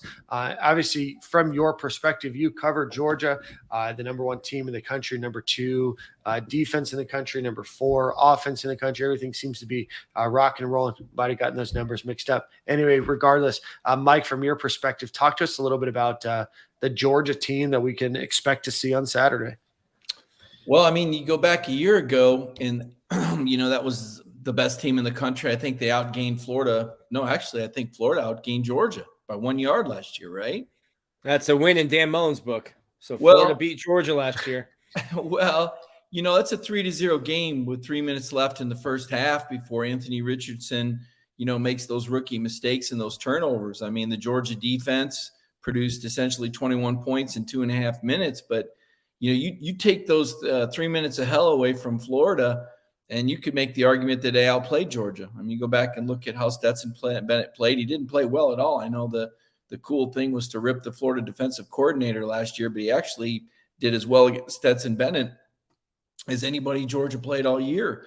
So, it wasn't like Georgia just came in there and stomped Florida. That didn't happen. Didn't happen the year before either. I mean, Kyle Trask scored 24 points in the second quarter. So, I mean, it's been a minute since Georgia 2019 that wasn't one of Georgia's better teams. I think Lawrence Cager, that was a close game, right? They needed Eli Wolf to catch a third down pass or the Gators would have got the ball back. I think you got to go back to 2018, the last time that really Georgia, throttled or controlled a game. But 2019, 2020, 2021 takes the points off the scoreboard and just look at how the guys played. And, Florida's playing with Georgia. So this year, Georgia has looked really, really good at times against Oregon, very efficient, very good and efficient against South Carolina. But then a few weeks ago, they were down 10 in the fourth quarter to Missouri, right? So I'm intrigued by this game. I'm interested by this game. I think the point spread is too much. Really, I know Florida lacks some defensive depth, and I know that Georgia's traditionally been a team that can wear teams down physically. But I'm not sure that's the case. This Georgia team's built a little different, a little more perimeter oriented. And the front on the defensive front isn't as dominant as you've seen over the last 4 or 5 years. Mike, where can you attack Georgia? As we were going through the stats, I mean, the number one total defense, scoring defense, like number one passing defense, number one third down offense. I don't know if you've looked at it, but Florida's got the worst third down defense in the entire country. You've talked more highly of Florida than I think we did for the first hour of the show. Where can Florida or any team attack Georgia? Where is a weakness for the Dogs? Well, I don't know that, I'm not going to sit here and tell you there's a weakness in terms of relative to the league, but, Oregon outrushed Georgia. Oregon had the same number of first. The deal with the Oregon game was they turned the ball over on 2 of their first 3 possessions. I mean, heck, look, Kent State put 22 points on Georgia. If Kent State can score 22, wouldn't you think Florida could? Missouri scored 22 points. This again, they lost 5 first round picks off their defense. They lost 15 NFL players and another 13 to the portal, including one of your guys that had a pick 6, and I haven't seen him since. I don't know, maybe he stepped on Billy Napier's shoes during a drill, but Jalen Kimber is a hell of a cornerback. I ain't seen him out there since he helped win a game for Florida. I don't know what's going on, but I guess somebody went to the office crying or something. Who knows? It's, with kids these days and the politics of recruiting. But where can you attack Georgia? Their defensive front. We don't know the status of Jalen Carter, the 5-star from Apopka, Florida. Back in the day, Spurrier never let those guys get out of state, but that was a big one for Georgia to get. He was a key to their national championship run last year. Jalen got injured the first play of the season against Oregon. He hurt his ankle, and he'd only played like 8 snaps in the second half of games, had been really limited. And then he injured his MCL in his knee against Missouri, and he's been out. And we don't really know his status for this game. My guess would be that if he plays, it's not going to be vintage Jalen Carter. He's a top 5 pick. I don't anticipate that being a big difference. So their defensive front isn't what it used to be. I know that Florida can run the ball pretty effectively. If they can control the ball and not turn it over, like I said, last year it's 3-0 against that defense. Now, nobody's going to confuse Billy Napier for Dan Mullen as an offensive genius. That's for sure. He's still got to figure out when to go for 1 and 2. From my experience watching that Tennessee game, he cost his team a chance to go to overtime, whatever his book says. But I don't know that he's the play caller or the offensive mind that Dan Mullen is. I guess he's the recruiter, so I guess we'll just wait 3 or 4 years for that to matter. But they can run the ball, and I think Anthony Richardson is fantastic. Again, I was at the Florida-Tennessee game, and I was just amazed at how Anthony played. Now, granted, Tennessee is one of the worst pass defenses in the country, but still watching what Anthony could do. Kirby speaks very highly of this kid. He's very impressed. I was impressed when I interviewed him at media days. Florida just doesn't have the perimeter threats to stretch the field out. But if the Gators can run the ball effectively, maybe they can get a little play action game going, maybe a little RPO game. My intel down there in Florida tells me Anthony Richardson doesn't really like to get hit. Maybe if he decides to buckle up and tighten the chin strap and take a few for the team, maybe you slug this one out, especially if – am I hearing there's supposed to be like 10 to 15 mile an hour winds down there? Is that the word on this game? I hope so. I thought I heard that. You know, if this is a game where Georgia can't throw it all over the park, and again, you know, Georgia's been without some of their perimeter receivers at their best, right? So A.D. Mitchell is kind of their go-to guy, and he's been out since the second game of the season, essentially with a high ankle sprain. I mean, he's come back and dressed and taken a few snaps here or there, but he hasn't been himself. Now, does he come back as the A.D. Mitchell we saw that made that 40-yard catch in the national title game? You know, fast twitch guy that can break down single press coverage on the outside. If he's back, that's really big because they've been missing that. Ladd McConkey's the other perimeter guy. You know, he's been playing through a foot and a toe. Has had moments where he's looked like himself, but he hasn't really been 100. So Georgia's perimeter guys have not been there to stretch the field, and so we saw Missouri and even Auburn have a lot of success pressing those receivers on the outside, challenging Stetson Bennett to throw the ball downfield against man coverage. Again, you know, Stetson didn't play well against Florida last year. Year before, he was up 14-0 when he injured his shoulder on a touchdown pass to Marcus Rosemy-Jackson, another one of those Florida guys, St. Thomas Aquinas, I believe, that somehow got out of the state of Florida that's up here now as a possession receiver. So this isn't – guys, I'm not drinking the Kool-Aid on Georgia. They're 7-0. They're extremely well coached. They're not – I don't think they're going to beat themselves. But like I said, they're down 10 to Missouri in the fourth quarter, a few weeks ago. So it's there for you, I think. How do you think real quick, just jump in real quick. How do you think Georgia stacks up against scrambling quarterbacks? The guys that can get outside the pocket, because I think Georgia's going to be thinking the same thing you're thinking. Load the box, make Anthony Richardson, especially if it's windy outside, make Anthony Richardson have to beat us with the guys that can't stretch the field and take the lid off of defenses. So how do you guys fare up against scrambling quarterbacks or guys that lead the pocket? And we've talked about it a little bit just for your knowledge, Mike. I think Anthony, with Florida's injuries behind him at quarterback, has been hesitant to run and take those hits. I don't think he's a guy that will shy away from contact. And with Jack Miller coming back and should be healthy. No, I haven't seen him run into contact to sit on that, Nick. I got to see him truck some, at least a DB or something for me to believe that. I'm just gonna be. I'm an AR fanboy. I love the kid, right? But I do think some of Mike intel may be correct as far as him not wanting to on a contact.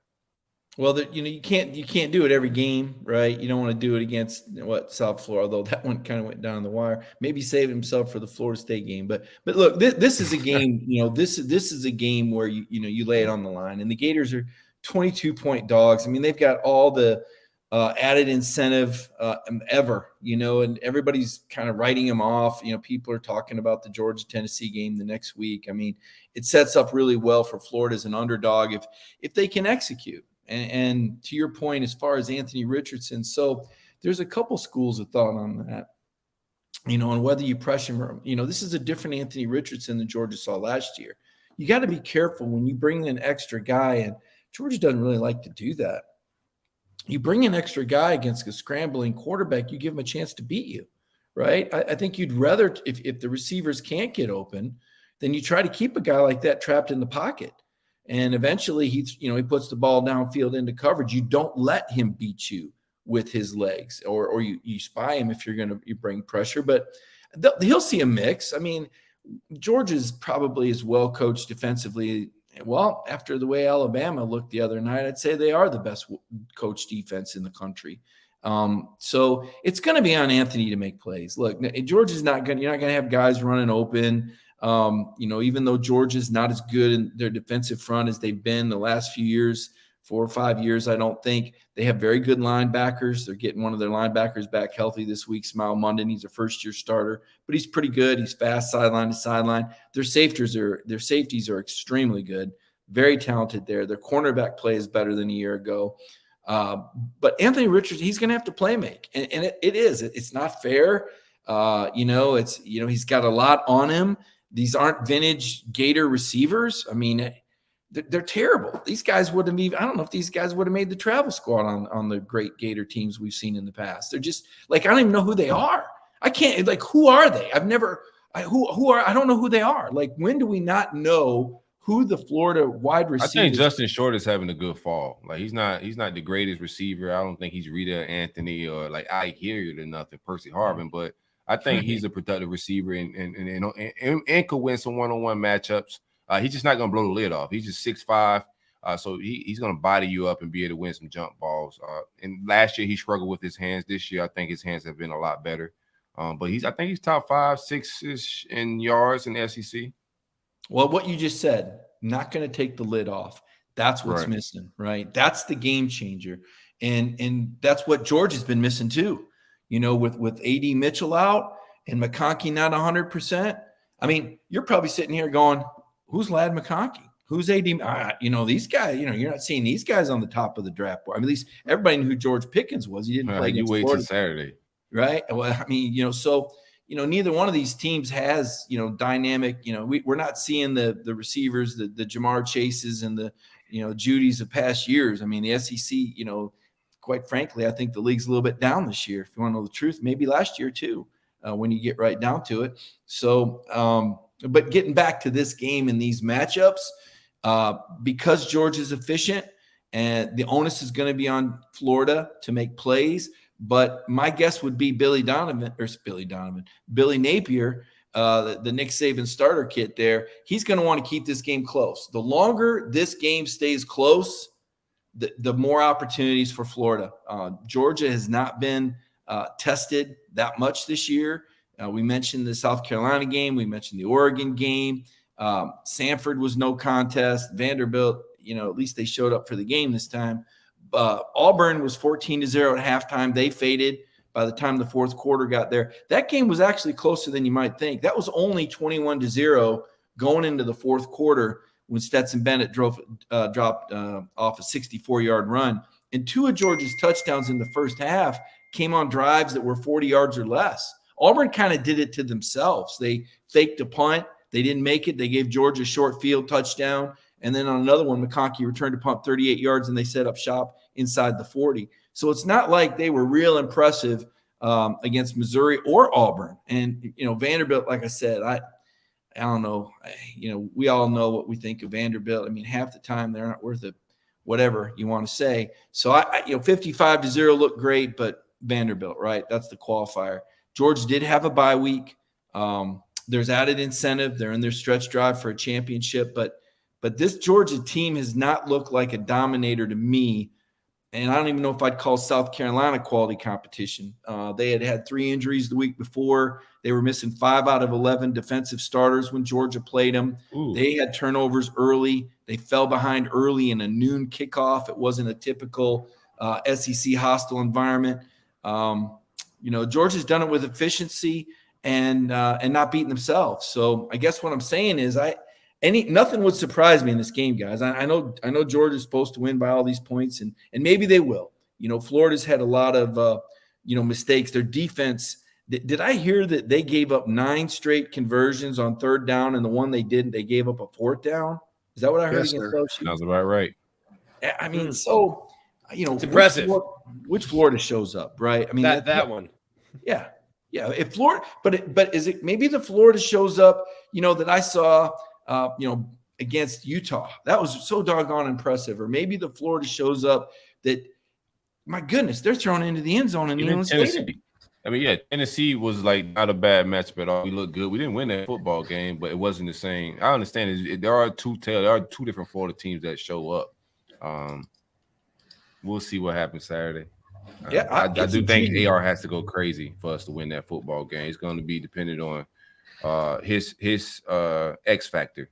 If he taps into his X factor, his abilities to run the ball, extend plays, those players that can't take the lid off, if he extend plays, then they could, that's when receivers like that, they know how to find the open field, you can make something happen. So that's what we got to make plays for us to win this football game. We're not going to win it just straight up, just running our regular plays and whatnot. Georgia's a very good football team. They are, but Georgia's offense has sputtered at times. And as long as you're Mike, you're trying to make me feel good about this game. I'm not going to do it, Mike. I'm just telling. All you got to do is put the Missouri tape in. Look, they needed 6 possessions to score against Missouri. Now, maybe you think Missouri is a great football program. I like their front seven on defense. Okay. Are they better than Florida's? Maybe. I don't know. Yeah. You tell me. Okay. They needed 4 possessions to score against Auburn in a short field. Now, again, unless you want to read into that Vanderbilt game, I don't, because I think Vanderbilt's I think they're the worst. I think they're terrible. Don't even know why they're in the league. Nashville's a fun road trip for everybody, I guess. But Mike, don't ruin this for us writers, Mike. That's my trip every other year. Don't you dare. They're great for academics, and they're great for morale on the beat. That's what the Georgia writers and baseball. That's all Nick cares about. That's what the Georgia writers say to me. Academics, baseball, and cities. This Jacksonville game, they say, don't be talking about leaving Jacksonville. That's a great trip every year. It was interesting to hear Billy Napier's comments on that Jacksonville game today. He's like, oh yeah, I understand why, Kirby. And I'm thinking to myself, because there's a chance Atlanta is trying to get in on this, right? So we know Jacksonville is going to throw a boatload of money, but Atlanta's trying to get in right now. Okay, they're trying to get a piece of this. And Napier being a North Georgia guy, I mean, there's value to playing that game in Atlanta in terms of exposure, because Florida's not going to be in the SEC title game for a few years. So at least try to get up there. Well, they're just not. You got to recruit. The culture is flipping, and the whole question of Billy Napier, I know I joke around, but does he get the runway? Because we're in a day and age now where a lot of these coaches don't get 3 full years. I mean, what if Florida goes, I don't know, where are they on pace for? 7-5 maybe this year, and maybe next year it's not a whole lot better. Where is he at in year 3? Are the fans saying he's going to get fired? Because then you're really not giving him 3 years. If you're starting to beat the drums in year 3, then it's going to sabotage your recruiting, much like Auburn's doing to their head coach right now. So the question is, does Napier get the runway? Has he given you enough equity? The Utah win was great and everybody was excited, but man, the shine on that is really worn off, right? You've lost a couple games that maybe you don't think you should have lost. I thought they were going to beat Kentucky. I thought that was a big moment. The stadium was packed out. Thought you had the cats on the ropes, and Anthony Richardson, tough play there, pick 6. Gators have got to finish the year strong for Coach Napier to get the momentum that he needs and the confidence that he needs from the fan base, because I don't sense that that's there right now. You guys are there. Maybe I'm wrong, but Florida fans seem to be wavering a little bit on this right now. They fired his defensive coordinator, and they're firing him as play caller 7 games in. So, but hey, Florida's recruiting well right now, so it ebbs and flows. Yeah, I think Twitter is a small demographic of loud people. I think from a large perspective, for the people that matter, they understand that it's a rebuild. The problem with Florida the last few coaches has been burnouts. We had guys that come in and win right away, whether it was Muschamp, McElwain, or Mullen. They all won right away. They all got to Atlanta quick, but they burned out quick. And you got the 4 and the 5-win seasons, and they were out of here. So I think with the age of Napier, I think there was a longevity move. So from institution standpoint, not loud Twitter, those people just rabid fans, fanatics. But from an institution standpoint, the people that matter, they understand that it's a long build. Billy's young. They invested a lot. And I think in 3 years, we should be these guys can recruit. I'm going to tell you something, Mike. We've had some recruiters around here before, and he's on the level as Muschamp was good defensively. He couldn't get the offensive guys, but this staff can recruit just as well, I think, as the Urban staff. And we'll see how we close up here on signing day. But we got some recruiters here. I think the talent level is we're gonna close the gap a little bit with Georgia every year that he's here. And if the next guy don't get anything else, he's gonna get a very talented roster, is what I think. That's huge. I mean, and that's everything. You got to have the talent. We're sitting here talking about Anthony Richardson, and I think he's legit. I mean, you move. I mean, what if you traded quarterbacks? You put Anthony Richardson on Georgia, Stetson been on Florida. Man, I mean, you know what I'm saying? So you got to be real about the supporting cast. You've got to be real about the ask. I'm impressed with, like I said, I'm impressed with this guy. This is a guy that I believe has a very bright future ahead of him in the NFL. May win some big games at Florida. I'm guessing he's 3rd-year sophomore. I'm guessing he'll stick around, even though you see these wild first round projections with his Right. talent level. And you just see him. I mean, the guy he moves like a panther. Big, strong, intelligent, intellectual Panther, I like guy. He doesn't he though? Doesn't he? He's smooth.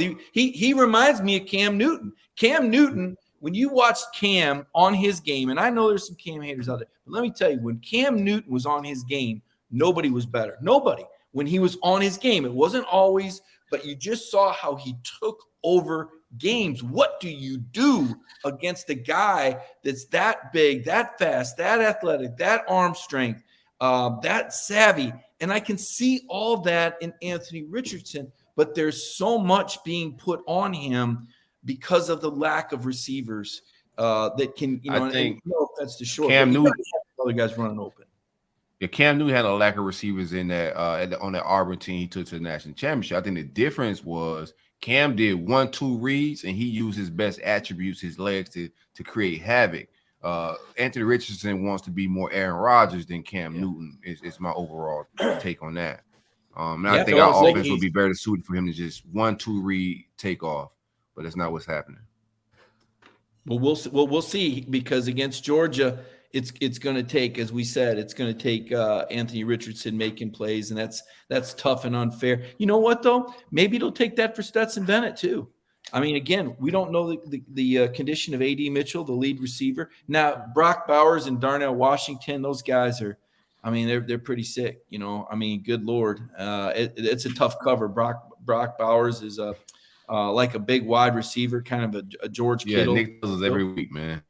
I said probably a fan. month ago, I said Brock Bowers might be the best player in the country. Well, he's only catching about 3.5 passes a game, so something's not adding up there, right? That's like was Nick wrong, Mike? That's like Lane Kiffin, OJ Howard levels of egregious, not getting Brock Bowers the ball. I'll take the over on Brock Bowers, over 3.5 catches versus I think that's a safe Of course bet. you will. I think that's a safe bet, Nick. Darnell Washington is actually, I think, in some respects more dangerous, because you know this guy, when we say he's almost 6'8", nobody's exaggerating. He's really that big. He's really 6'7", 280, legit. And and he's got hands. Like, this guy's got gloves now. I mean, we ain't talking about a guy that he doesn't drop passes. His hands are like glue. There'll be people all over him, and then he'll run somebody over or pull him. And he can block. He can really knock people off the ball. I mean, this is going to be he's going to be on somebody's fantasy football team next year. This guy's legit. And then if Eric Gilbert gets involved, who he got reintroduced, made his first catch with Georgia last week, scored a touchdown. They've been bringing him along slowly.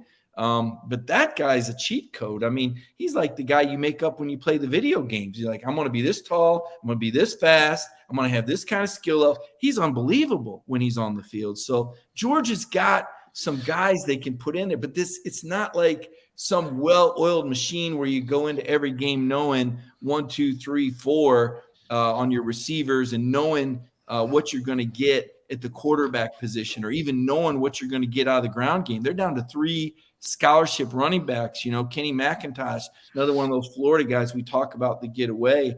You know, he from down there in Pompano Beach, he's their lead guy. And then they got a couple other guys that are, I mean, Georgia fans celebrate them, but honestly, I don't think they're anybody that you're going to, see starting in the NFL anytime soon. Dejon Edwards and Branson Robinson. I mean, they're okay, but they're nobody that's going to strike fear. McIntosh is the only home run hitter out of that backfield. So I don't know, man. Like I said, if Florida plays clean and plays their best game, there's upset potential here. Yeah, I like it. It's true. It's true. I mean, it's true. Like I said, you keep going back. Missouri. I keep going back to Missouri.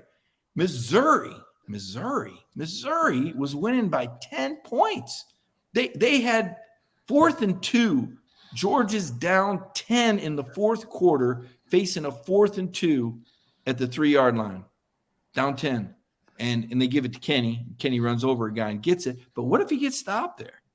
I mean, it was scary. Now, Stetson had his shoulder banged up a little bit that game. He says he's fine now and he's looked okay. But tight man coverage, and I don't know, the Gators, they still got some players. I mean, it's not like I was surprised. I'll be honest with you. I've been, I got to pick games every week. You guys probably do that too. I've been burned by Florida. I keep thinking, they're going to beat Kentucky. Oh, they're going to beat LSU. Oh, this is the week that it's like, what is, and then Billy does these press conferences. Oh, this is a great game. We all love each other. Like, what is this? Did Butch Jones write the script for you? Like, where are these post-game comments from Billy Napier coming from? Did you read his transcript after the last game? Guys, this is a great game we play. I'm thinking, what was that audience like? I would have loved to have seen the Florida media when he opened his press conference talking about what a great game it was and an honor to play it. Man, you're at Florida. They don't have time for this crap. This is not Louisiana off where the hell you were at. No, this program wins now. People get fired for not winning 10 games here, man. There's no patience. Don't try to smooth it over. You're not going to put the con and everybody's going to go, you know what? He's right. We just love playing the game. The hell with the scoreboard. Are you kidding me? There's a standard here at Florida, and that's why I get so angry when you get this mediocrity mentality. Like when Dan Mullen said that we had a good season last year and it was 8, I said, that wasn't a good season. Florida people aren't taking that, man. That is never going to – Gators are never going to chew on that. That is not what Coach Spurrier brought to that school. And I don't know if you know it, Nick, but I got to tell you this. I got to do self-promotion here. A few years ago, I reached out to Coach Spurrier. I do the first-year Coach of the Year award.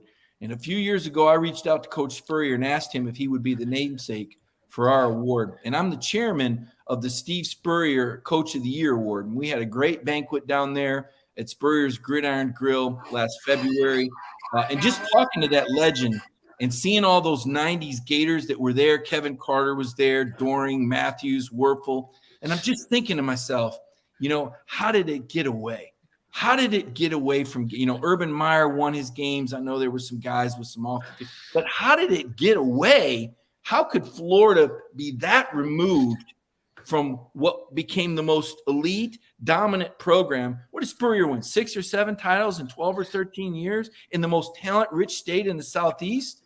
So that's why I get a little frustrated. I think Florida fans get a little confused by all that. But I have a different standard for Florida football, having covered the SEC in the 90s than maybe some of these younger Gator fans do.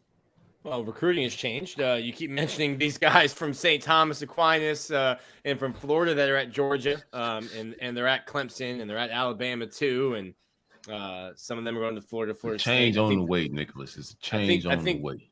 I think the last coach recruited in the same time frame that Spurrier recruited in the 90s, when recruiting is really a 24/7, 365 game right now. But yeah, no, those expectations for Florida fans have not changed. If anything, have only gotten stronger since Spurrier. Spurrier set the standard. I think Urban Meyer injected it with steroids, and it took off from there. So, yeah, Florida fans, I think if they were being realistic, they would have thought and would have said 8-4 this year in the first year, given the roster and given the turnover, would be a good season.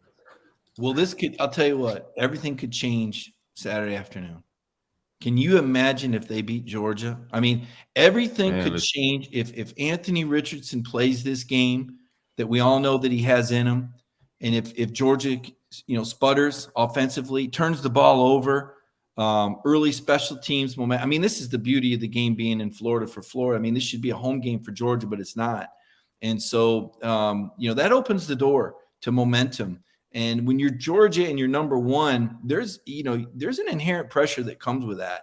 And they've lost the number one ranking before by not looking good this year. Again, everybody has that Oregon game in mind, right? Everybody has that 49-3, man, but you go back and look, both those teams had 14 first downs in the first half. Oregon outrushed Georgia that day.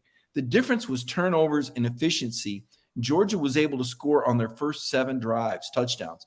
If you look at the last month, Georgia has really struggled in the red zone. So while they may be second in the nation in yards per game, you look at they're not second in the nation in scoring, because their red zone numbers, their touchdown ratio in the red zone prior to, I guess they fixed it against Auburn, another, dying team out there in Vanderbilt, but before the Auburn and Vanderbilt games, they were at about a 60% touchdown ratio in the red zone, whereas I think Ohio State's at 90. I want to say Alabama and Tennessee scored touchdowns 80%. Georgia was only 60. So if the Gators hold them to field goals, if the Gators force some turnovers, if the Gators don't turn it over, and that's the same formula. But the thing that's different is you've got that running back down there, that ETN kid. Man, he can run. And if the Gators can run the ball and stay ahead of the chains, that'll protect Anthony from the sort of pressure that he faced last year. And that'll give him a chance because now you've got the defense and some run-pass conflict. And if your defense is doing their job and not breaking down and leaving guys running wide open and forcing Georgia to set up field goals, I mean, this could be a game. If Florida's played teams the first half, they're tough. They wear out a little bit because they lack that depth on defense. But in a game like this, if there is 10 to 15 mile an hour winds and it turns into this ground battle, that would be really intriguing. Yeah, Mike, this is not what I expected. Not what I expected. Yeah, this isn't what I expected. Nick don't like that. Nick said we had to play perfect. We had to not leave our glass slipper at the crib. A whole lot of shenanigans, man. Like we're not a real football team. Like we Vandy. He made it sound like we was Vandy. Mike. Appreciate you. You got to hear the interview. The clock strikes 8 on Saturday, and that cherry is turned into a pumpkin. Well, that's gonna be a long ass game, then, Nick. I talked to a lot of CBS. That's a good point. People in Florida. I talk to people in Florida regularly. I talk with Coach Spurrier every now and then. I talk with our mutual friend Edgar Thompson of the Orlando Sentinel. I talk with parents of players at the Gators, and they love Billy Napier. And he's got a good vibe going in the clubhouse. And that's what fans don't see and don't understand. And, like Silk was talking about a minute ago, the people that matter do understand that it's a process. And it is going to take Billy Napier time. And there are going to have to be some NIL deals. I mean, the most exciting thing I read today out of those transcripts was that Anthony Richardson's got a Gatorade deal. Well, hell yeah, he ought to. Yes, that's what you got to do. You got to show these players that you'll be rewarded at Florida. You got that new facility opening up with that lazy river water park and all the athletes be like your own little Olympic village. You got some momentum there, but you got to get a win. You got to get that marquee win. And Florida would be that, or excuse me, Georgia, you want to put that bulldog hen on the wall. That would be great. If you don't get it, still plenty of time. Florida State, that makes everybody feel good, I guess. You can at least get that. Maybe your guys show up at the bowl game. Maybe they don't. I don't know.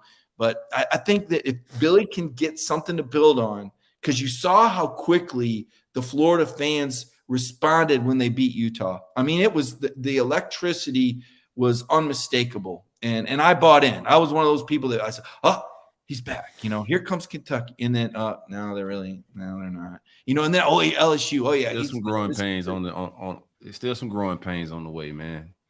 Well, but this game, this because again, this is not last year's Georgia. This is not last year's Georgia.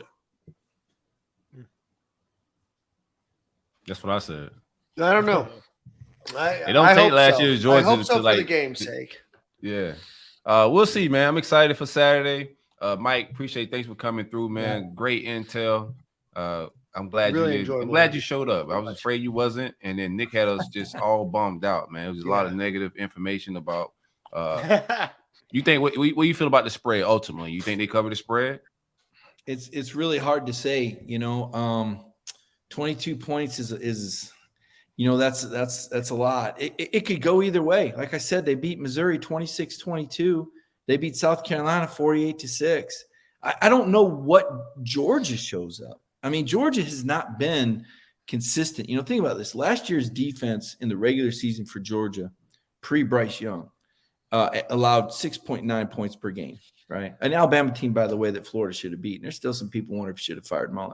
But that if Florida, just think about one game, what a difference that could make. If Dan Mullen beats Bama in the opener, think about the conversation we're having right now. Are we having this? So, the way Florida's played Georgia lately, like I said, you go back a year ago, and the players know. I mean, everybody else just looks at, 34-7. Yeah. But looks at the scoreboard. Take the scoreboard away.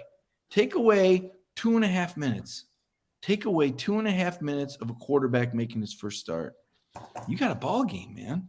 And 15 of those guys are gone to the NFL, and another 13 of them left in the portal. 4 of them that were in the 2 deep, including a cornerback that, like I said, the last time I saw him, he had a pick 6. I don't know what happened after that. Guy was playing with a broken hand and saved a game for you. He's a player. Jalen Kimber's a player, man. That guy is sticky. He's a great cover guy. He was in line to start. That was a steal for Florida. Brenton Cox, I mean, goodness gracious. Brenton is, Kirby said today he thinks he was the most disruptive player defensively that they've seen to this point this year. And that's another guy that can take over games. What game was it? South Florida that he took over in the final minute? One of those games. So you got some dudes. And Ventrell Miller, this guy's all over the place. I mean, I'm having, what was that guy's name? Channing Crowder? Was that guy? Flashbacks, great Gator linebackers. The freak, Javon Kirk. Like you're trolling me, Mike. You hike my bro. Mike is like Dana White right now. Mike is selling the hell out of this pay-per-view Saturday. We're over here like, man, this is going to be. I was thinking about going to the farmer's market, man. Bloodbath. You might have to change the whole weekend plan now. You got a puncher's chance. I mean, you got the number 1 team coming in. I believe so. And you got a puncher's chance. And that's all you could ask for, right? What are you 1-3 in the league? And yet there's a way you could beat the number 1 team in the country based on stuff we all saw. The thing of it is, players know. The Florida players know what they went up against. They know that they can play with these guys. They're not looking like, oh, this is this team coming in. Oh man, this is Joe Burrow 2019 or Tua Tagovailoa 2018 or they're Alabama 20. No, that's not what this team is. This is a game where the Florida guys are going, man, we had these guys. We stopped these guys. We look at Stetson Bennett's numbers from that game last year. Just look at them. I mean, it is what it is. Now, if you're going to leave people open, if you're going to make mistakes, if you're going to turn the ball over, then you're going to get pounded. But the teams that have played clean against Georgia have been able to stay in the game. Now, Georgia, again, they're not going to beat themselves. Kirby's a really good coach. They got good karma. They got good leadership. It's a well-coached, talented team, but they're not dynamic. Last year's team was defensively dynamic. This team hasn't really since the Oregon game, when they scored on their first 7 drives, teams have kind of adjusted. And they said, you know what? We're going to play tight coverage on the outside. We're not going to give them that short pass. We're going to make them beat us downfield. And we'll see how Billy plays it. We'll see how aggressive he plays that. He's got a decision to make on how aggressive he wants to go at Georgia. It's going to be calculated. It's going to be based on what he's doing offensively. It's going to be based on the scoreboard. It's going to be based on the weather conditions. It's going to be based on whether or not these perimeter receivers from Georgia can go. McConkey can definitely go. We'll see what A.D. Mitchell can do. But I think if Florida can run, to me, the thing I keep thinking in the back of my mind, and the reason why I'm not counting Florida out of making this a game, and I'm not picking them to beat Georgia, to be clear. I'm not predicting that. But I'm saying because of Florida's ability to run the football and stay ahead of the chains and put that defense and run past conflict, that's what gives Anthony Richardson a chance to be explosive, is if he's facing 2nd and 3 and 2nd and 4 instead of 2nd and 10. And if he's facing 3rd and 2 instead of 3rd and 9. If you can put that kid in a position where the defense has to guess, just give him a chance. Give him a fair chance to make some plays, and I think he'll amaze you. Well, Mike, we appreciate it, my friend. We appreciate the 45 minutes that you spent with us today. We are running at a little bit more than 2 hours, so we're going to cut you from here. We appreciate your time. Let everybody know where they can follow you on Twitter, social media, socials media, and where they can read your articles. Thanks, guys. You can follow me at Mike Griffith 32. Our website is dognation.com. Obviously affiliated with the Atlanta Journal-Constitution. We're the Georgia coverage team. And check out YouTube a little later on tonight over there on the Dog Nation YouTube channel. I talked to Jeremy Pruitt about this game and this team, and he's my Monday night guest every week. So that's kind of fun. You get another opinion from another former coach that's kind of been there, done that, and seen it all. So it's interesting. It's fun to talk about it, and like I said, Florida's got a lot going on right now, but gosh, I mean, I can't wait for Saturday's game. I just don't know what's going to happen. It's going to be really interesting. Well, Mike, if you tell us we have a puncher's chance, it was what Mike Punter's chance. That's what Nick said. Tyson that said I punched in the mouth. So let's see how Saturday goes. Mike, thank you so much for your time this evening, and we'll talk to you soon. Thanks, guys. Enjoy Saturday. Thanks a lot, Mike. All right. Well, Shout out to Mike for pulling up at the buzzer, man. I don't mind that, but we also got a big flip here, man. Yeah, we did. Actually, Mike's sticking around. Mike's sticking around. The Gators while Mike flipped. This happened. Let's see. When did the first comment happen? At 7:16. Shout out to Black Pine Labs that let us know that we got to commit here at now 7:48. The Gators flip from FSU. The internet was buzzing. Gators flip Roderick Kearney, Orange Park High School in Orange Park, Florida. The number 136th ranked player in the country, number 9 interior offensive lineman, the number 31 player in the state. And if and when he signs, will be the highest offensive line commit the Gators have had since Martez Ivy. With that, the Gators move to number 8 in the country, passing Clemson. And with a Cormani McClain commitment later in the week, we'll definitely jump at least into number 7, maybe even a number 6. So let's go. Roderick Kearney just called his name. Big flip, man. Shout out to Stapleton, Rob Sell, and those guys for doing what they got to do. This is the same kid that came on campus, left and committed to Florida State on his way out of here, man. Yeah, but you just got to put the squad. You got to get that 100 average, keep harassing them, send them happy birthdays, stop by his mama job, drop her off a plate at mac and cheese as well.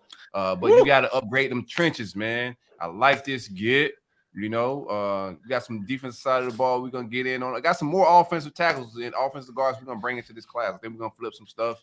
But good get. Top 5 class on the way. Top five, Nick. Huh? Bro, give me a wellness check on TJ. Yo, I think the phone's going to be off for a little while. There's going to be some tweets muted, and then he'll be back at it like nothing happened. Couldn't go to a better person. Perfect person for this, man. Talked to Greasy for the last 3 months or so. Yes, sir. Well, now he's tweeting Cedric Baxter, who is committed to Texas, is apparently taking a visit. So Todd is ignoring months, bad news months for him. of trolls. If Baxter's interested in flipping, if he think the University of Florida is not in those services, then Todd gonna need more than a wellness check, my man.